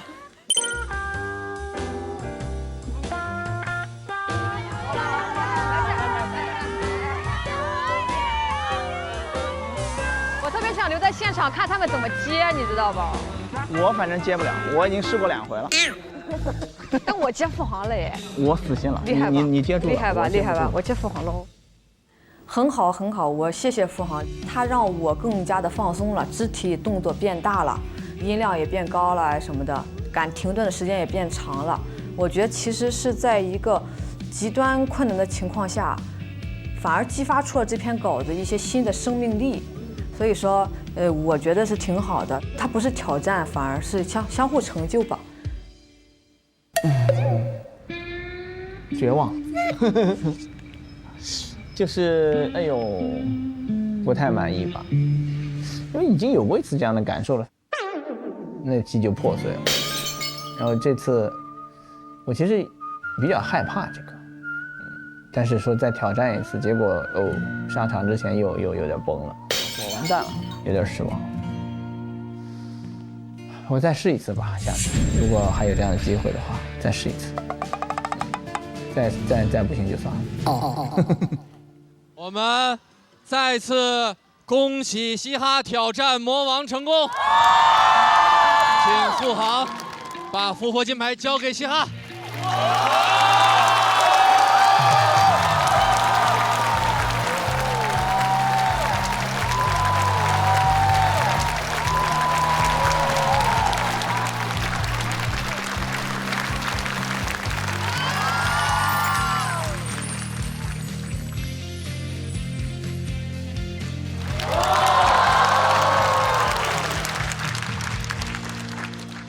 能从付航手上抢到这样一场胜利，尤其又是第一次出现在大家面前的新人，含金量真的非常高。有什么要跟大家说的？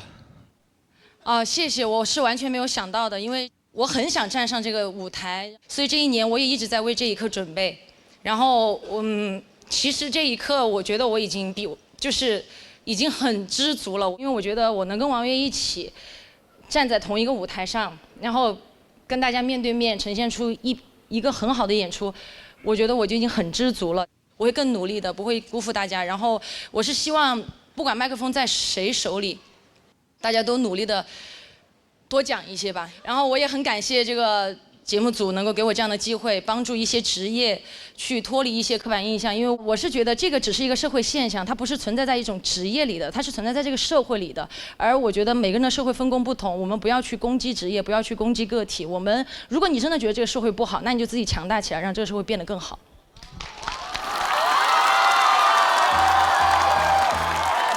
谢谢，也恭喜强大的嘻哈茁壮的往下走吧，请前往晋级区。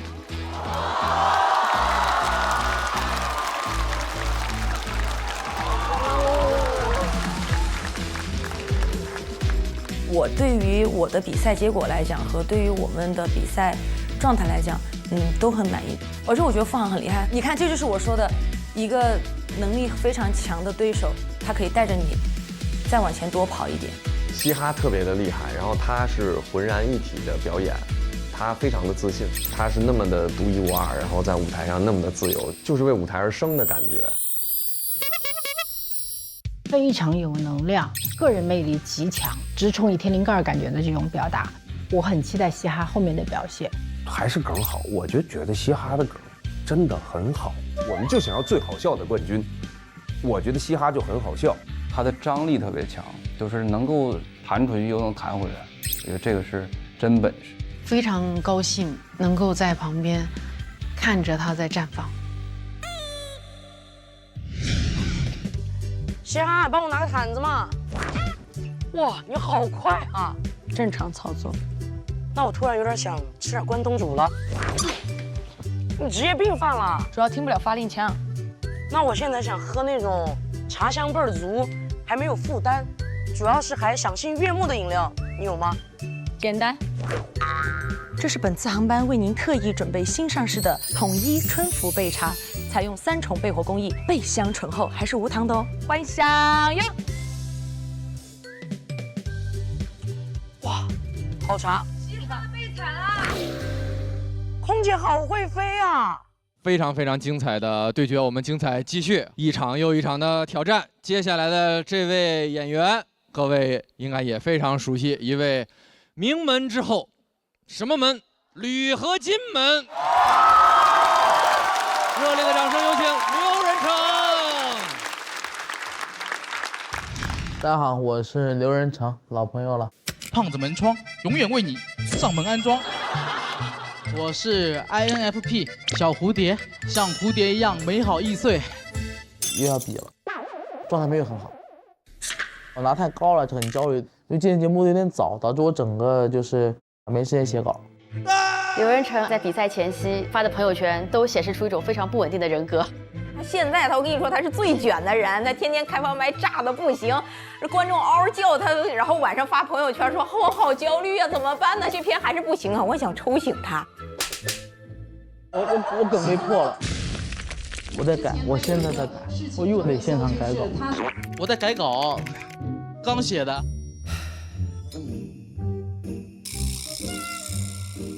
因为咱们是个非常真实的节目，观众得给真实的反应，他不能假装没有听到前面的事情。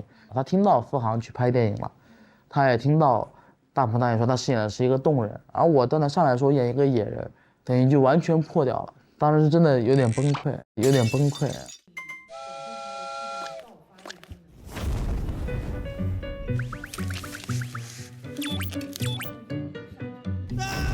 救救我！救救我！给你倒点，没事，加油，肯定行，可以的，没问题的。我改了这个梗，我还是得上。那你这可以改成那种，就是这个段能不能不要写成段子？对，非常感谢祥子对我的帮助，因为当时时间很短，上台的压力非常大，不知道能演成什么样子。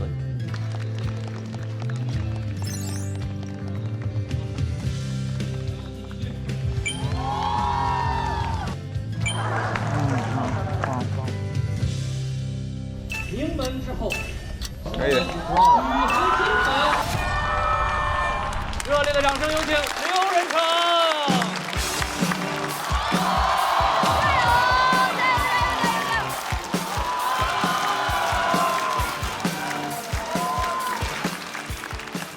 Hello， 大家好，我是刘仁成。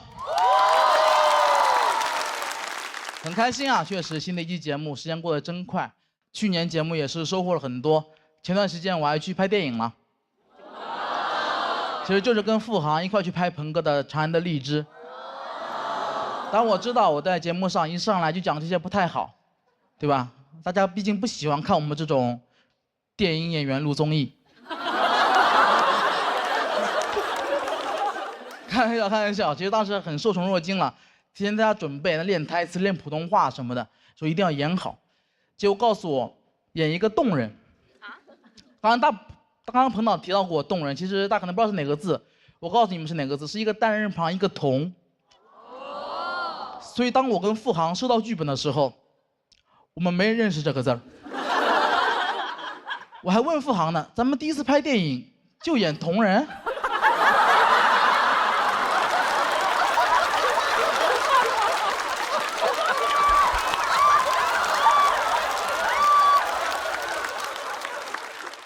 后来知道了，其实就有点像野人了，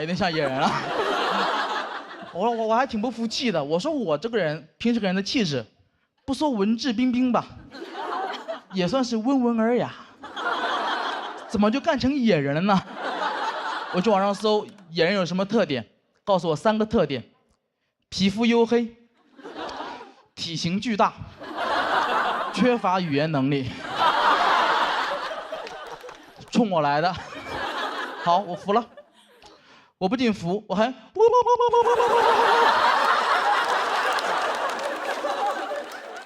其实说实话，演野人什么都无所谓。我在店里面主要是我负责的任务太奇怪了。我在电影里面主要负责吃香蕉。我知道这个段子讲到这里，你们觉得我在编段，在 call back。因为太荒唐了，我也不知道怎么证明自己，所以我只能请看大屏幕。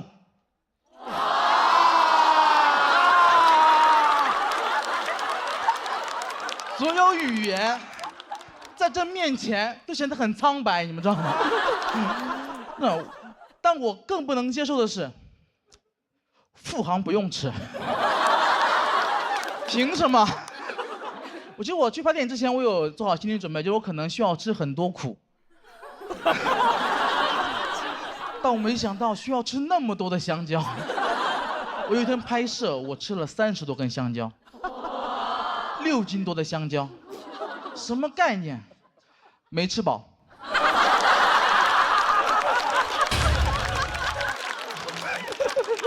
当然是开玩笑，当时稍微有点难受。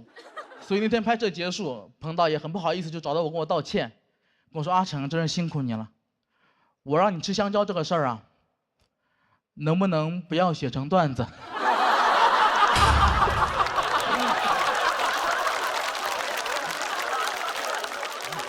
当然说这么多，我不是在质疑大鹏导演，当然不会，我只觉得我们的喜剧理念有点不一样。我喜欢那种喜剧啊，应该是那种双线结构。故事像2条平行线一样，永远不会有香蕉。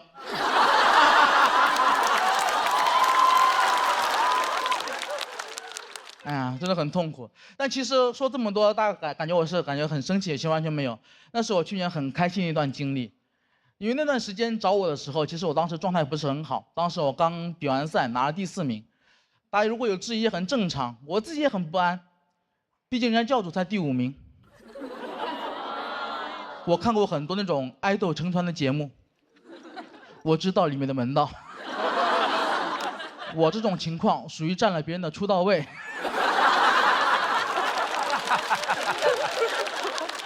所以很长段时间我就很害怕，我总觉得大家会骂我，会网暴我，我就生活在那种痛苦当中。过了一段时间更痛苦了，发现根本没人理我，大家真的很不在乎我。我的那种心态特别像那个《周处除三害》里面陈桂林，就我都认罪了，还是没人理我。别给我这个第4名逼急了，逼急了我也可以除3害。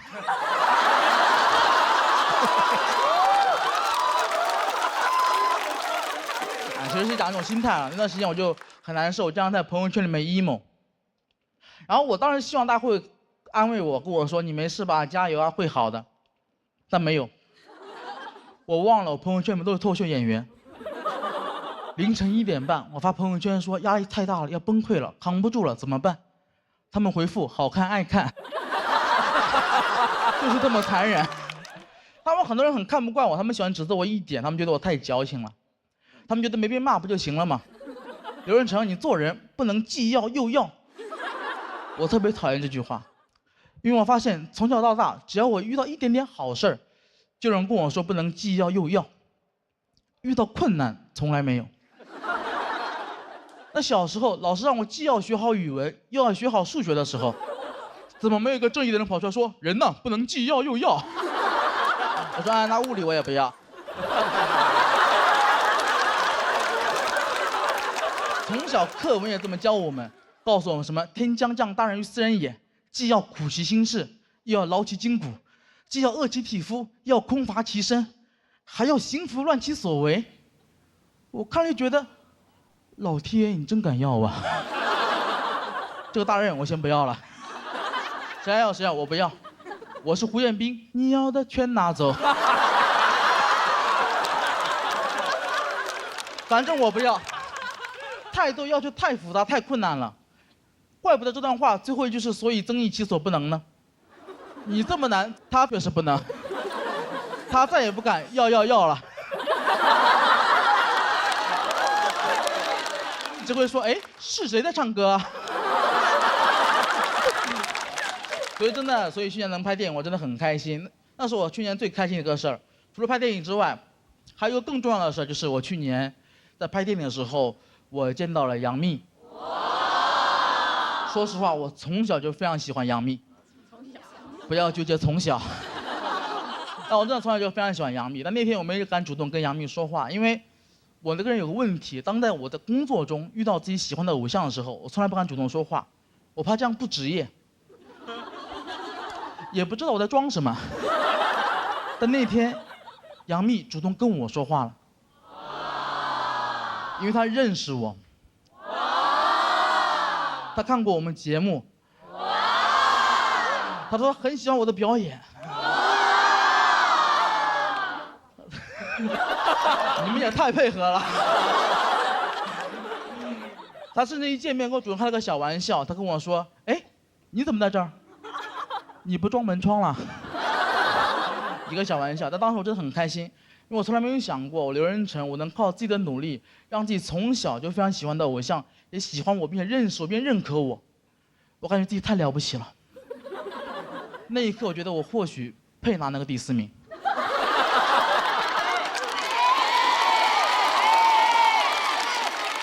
感觉怪怪的。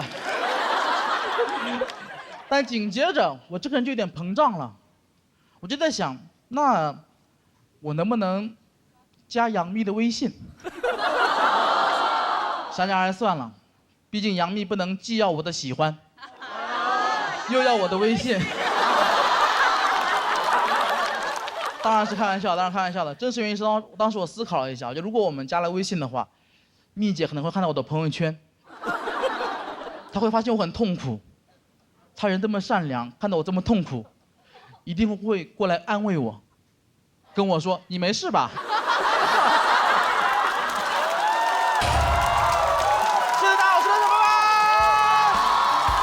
谢谢阿成的演出，谢谢。喜欢刘仁成这段演出的朋友，千万不要忘记为他投票。3、2、1，请锁票。谢谢阿成。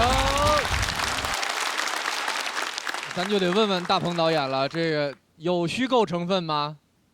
没有，包括我跟他讲，我说别写到段子里，这个也是真的啊。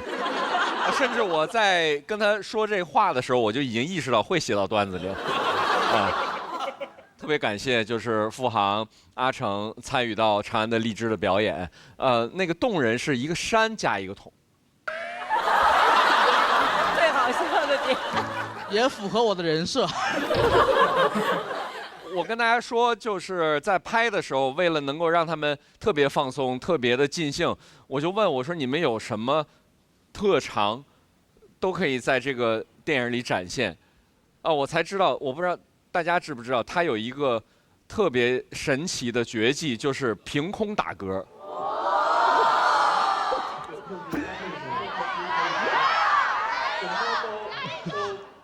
你是后排观众，你当然愿意来一个了。你问问人前排观众乐意吗？稍微有点不雅。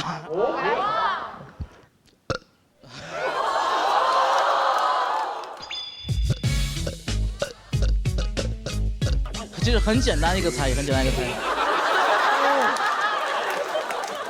那天就是那一天，我们在拍摄一个场面，因为杨幂在电影里演我的夫人，然后特别希望她看到我的时候很开心，那么我们就想定格她这个笑容一个很大的特写。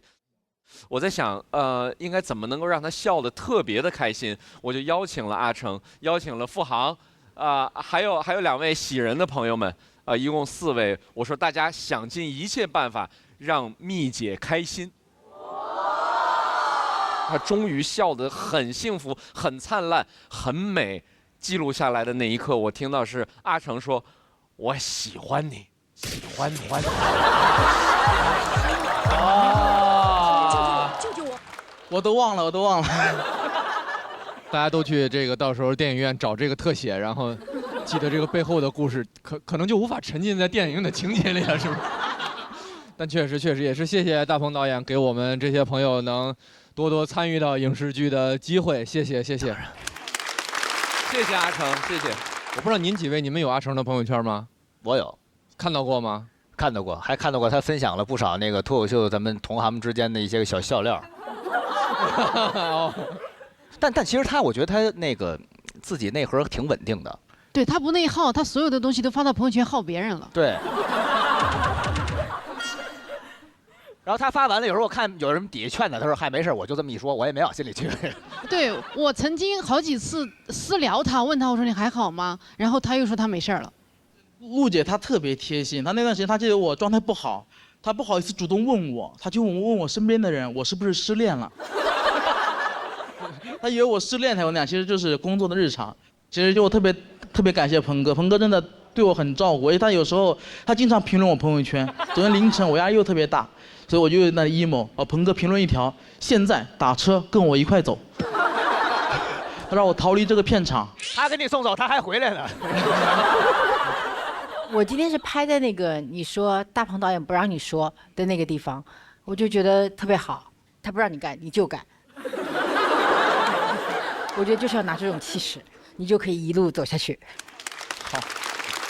好，那按照你的说法的话，我不应该听你这句话。咱也没有必要这么犟，开玩笑。行，谢谢阿成的表演，刘仁成赢得了气氛组的3票。那根据规则，接下来就要开启挑战环节了。其他组的朋友有哪些演员想要挑战刘仁成的，就请起立，倒计时5秒钟。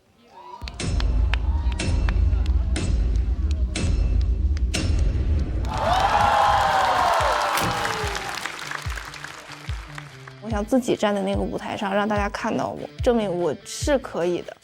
那我想找一个扬名立万的机会。那既然没有挑战上大魔王，那我就挑战刘仁成。我觉得他也是大魔王之一。刘仁成老师也是上一季的第4名嘛，如果赢了呢，是4舍5入，我算是上一季的前3名。我现在选吗？可以。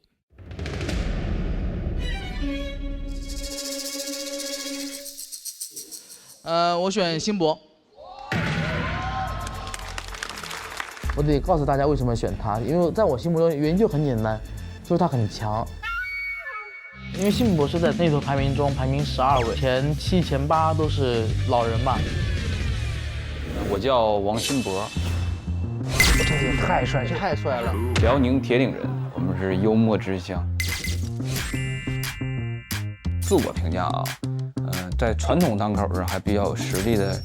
他的梗出得很巧，他出梗的方式和他想事情的角度是我以前没怎么见别人这样创作过的。他的段子是那种有琢磨劲儿的，他完全是靠他自己的文本和节奏在跟你交流。你就感觉他不像一个只演了2年半的一个演员，他是一个新人呢，有点像讲了10年8年的那种感觉，真的。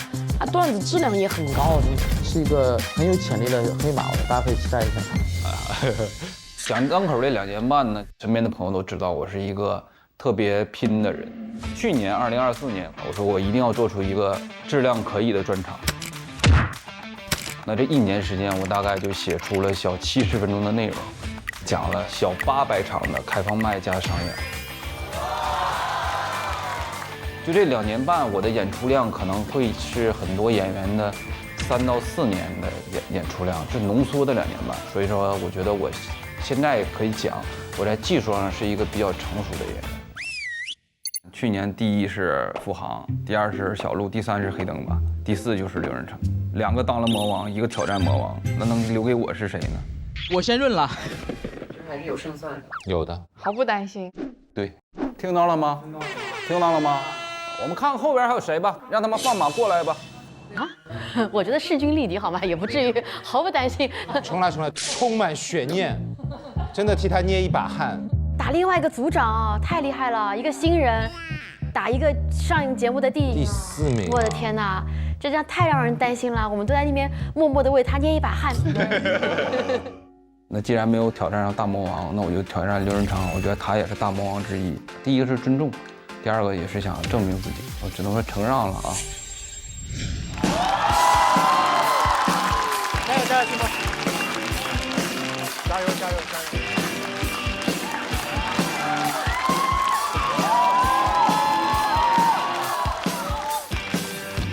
哎，大家好，我叫辛博，从小就在农村生活。我觉得农村的教育资源不是特别好，我的小学就那么几个民办教师，就是那种农民扮演的教师，乡村 coser。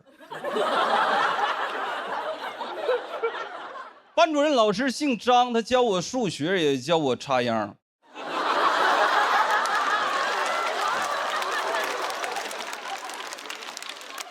很多掰着手指头能算出来问题，张老师也算不清楚，因为他少根手指。算法上有 bug， 9进制。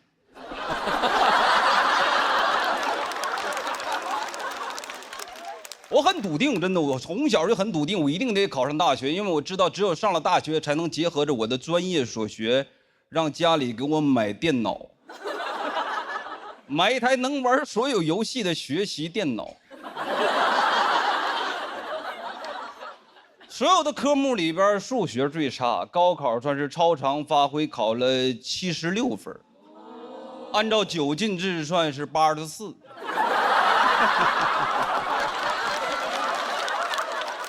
也没及格，被调剂到了数学系。我这样的学数学门儿都没有。我说妈，你必须得给我买台电脑，上帝把门给我关死了，你得给我打开一扇 Windows。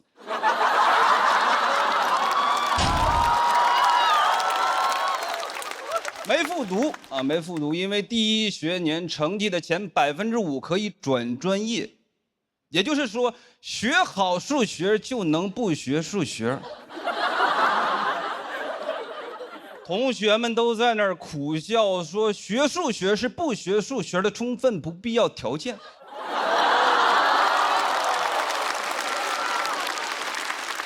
听得我都茫然了。我说你们家里都什么条件？入学摸底儿考，我就是倒数第2，倒数第1是我的 homie 威哥。全班就只有我们2个人有共同语言。老师说这道题应该没有同学不会吧？我说不应该。威哥说我不会。选我当班长，说反正你也学不进去。我说为什么不学威哥？他说也不能太蠢。我最想学的专业是计算机，因为小的时候就觉得黑客很酷。大学也自学，去黑客论坛上还拜过师傅，学费60。加了 QQ 给我传了个文件，如何盗号。我一点号就被盗了。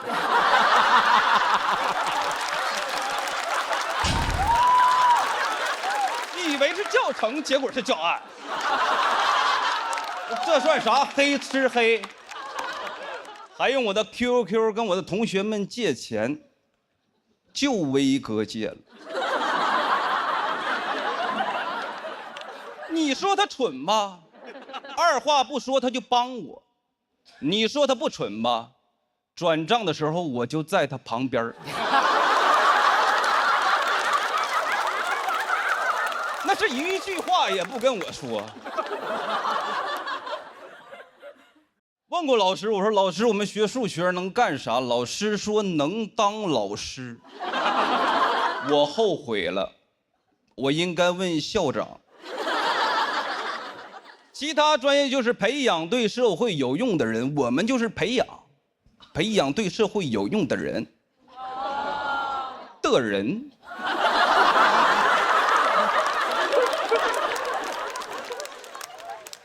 我发现啊，像我这种普通学校的冷门专业，社会给我们留的大多岗位都是销售类。我们学院的优秀校友墙就是全国房产中介的优秀员工墙，上面的照片基本都一个知识。那个校友群你就看吧，名字开头都有个 AAA， 你得往下滑到100名开外才有一个 B 打头的，比亚迪卖车。毕业季的时候，有那种优秀学长回来招聘，我给他倒了杯水，他说：“老弟，全班我都看了，就你能干销售，数你的眼神最空洞，你根本就学不进去。”我不想干销售，我觉得这么多年书白读了，确实感觉自己有点脱不下去长衫，但我也知道自己里边啥都没穿。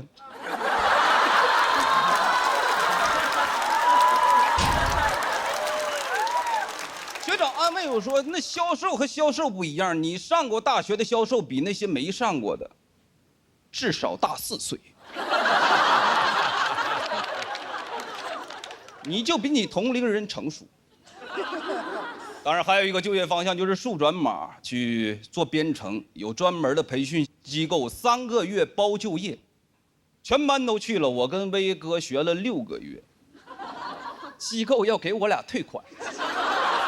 说是影响了这机构办学以来100%的就业率，我说不行，我只要工作。他说要不你们俩就留下来当老师，教数学。我没留下，在老师的推荐下，当地的矿务局要一个懂数学又懂计算机的人才。我说领导，我还懂点黑客。那个岗位就是坐在矿井口的岗亭里，对着一台电脑屏幕，下去一个矿工，我就在 Excel 上+1，上了一个我就全都懂数学和计算机。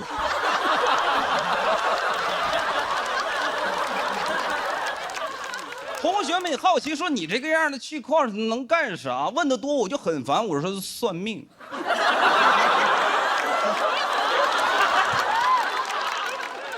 有一次下去7个，上来8个，给我吓坏了。我说这是挖到墓了，对不上账，是不是我得下去？每天除了我矿井口就没有人，整3个月，我的日子过得就像个小日子。井上一郎。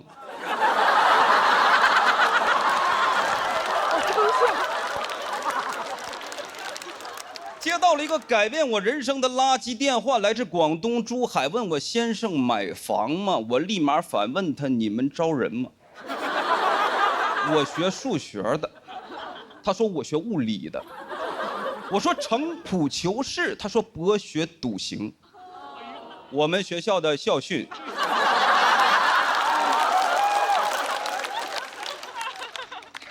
时代也在发展，这几年 AI 成了风口。我也是干了很多年销售，几经辗转在网络安全行业。很多朋友不了解，给大家科普一下，就是帮用户抓黑客。总有一天我能逮住我师傅。在风口上，威哥也飞起来了。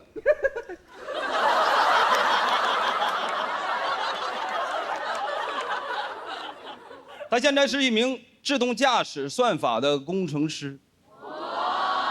来杭州开会，我开车接他，他跟我说：“你把自动驾驶关喽。”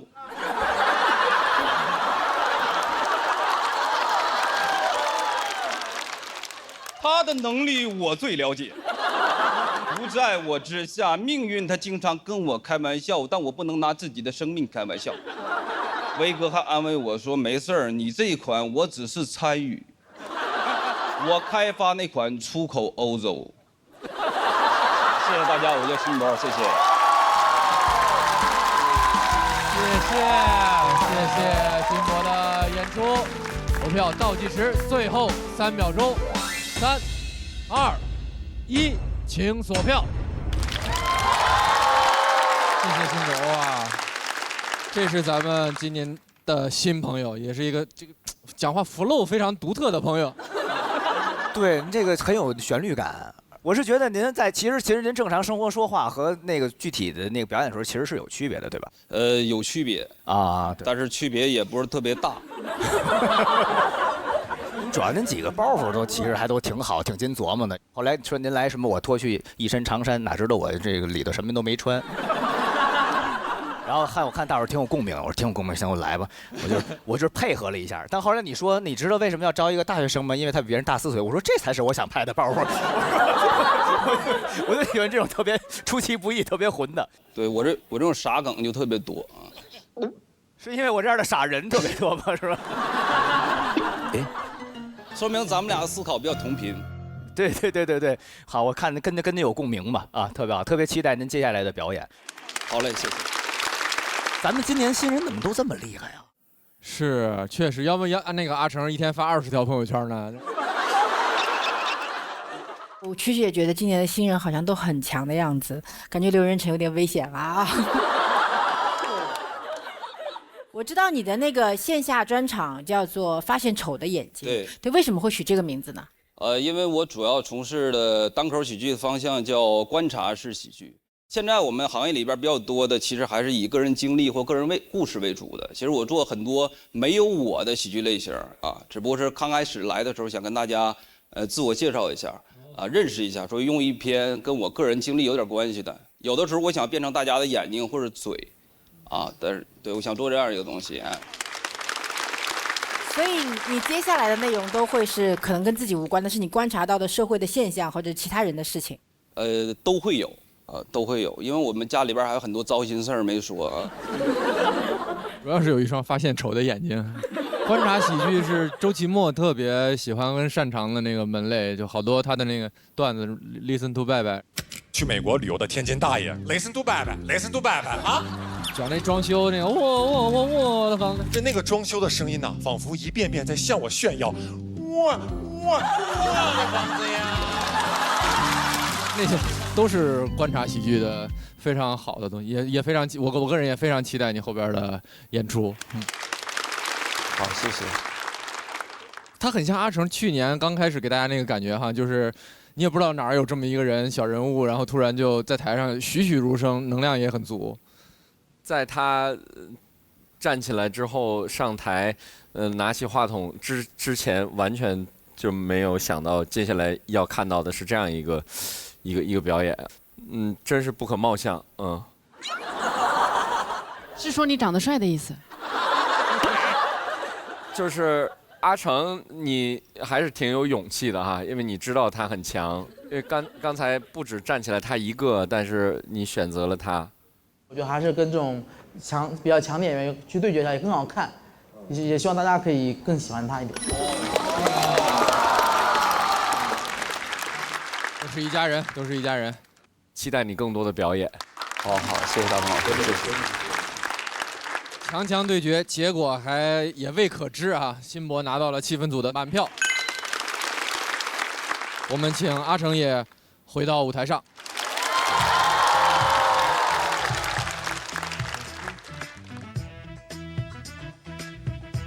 到底谁会获得这场对决的胜出呢？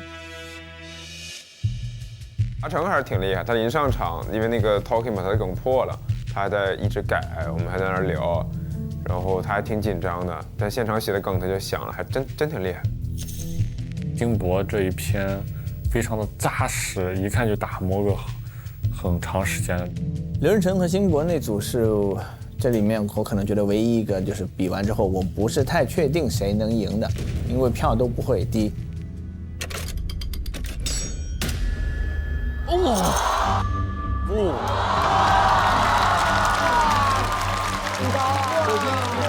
这分儿也太高了吧！我天。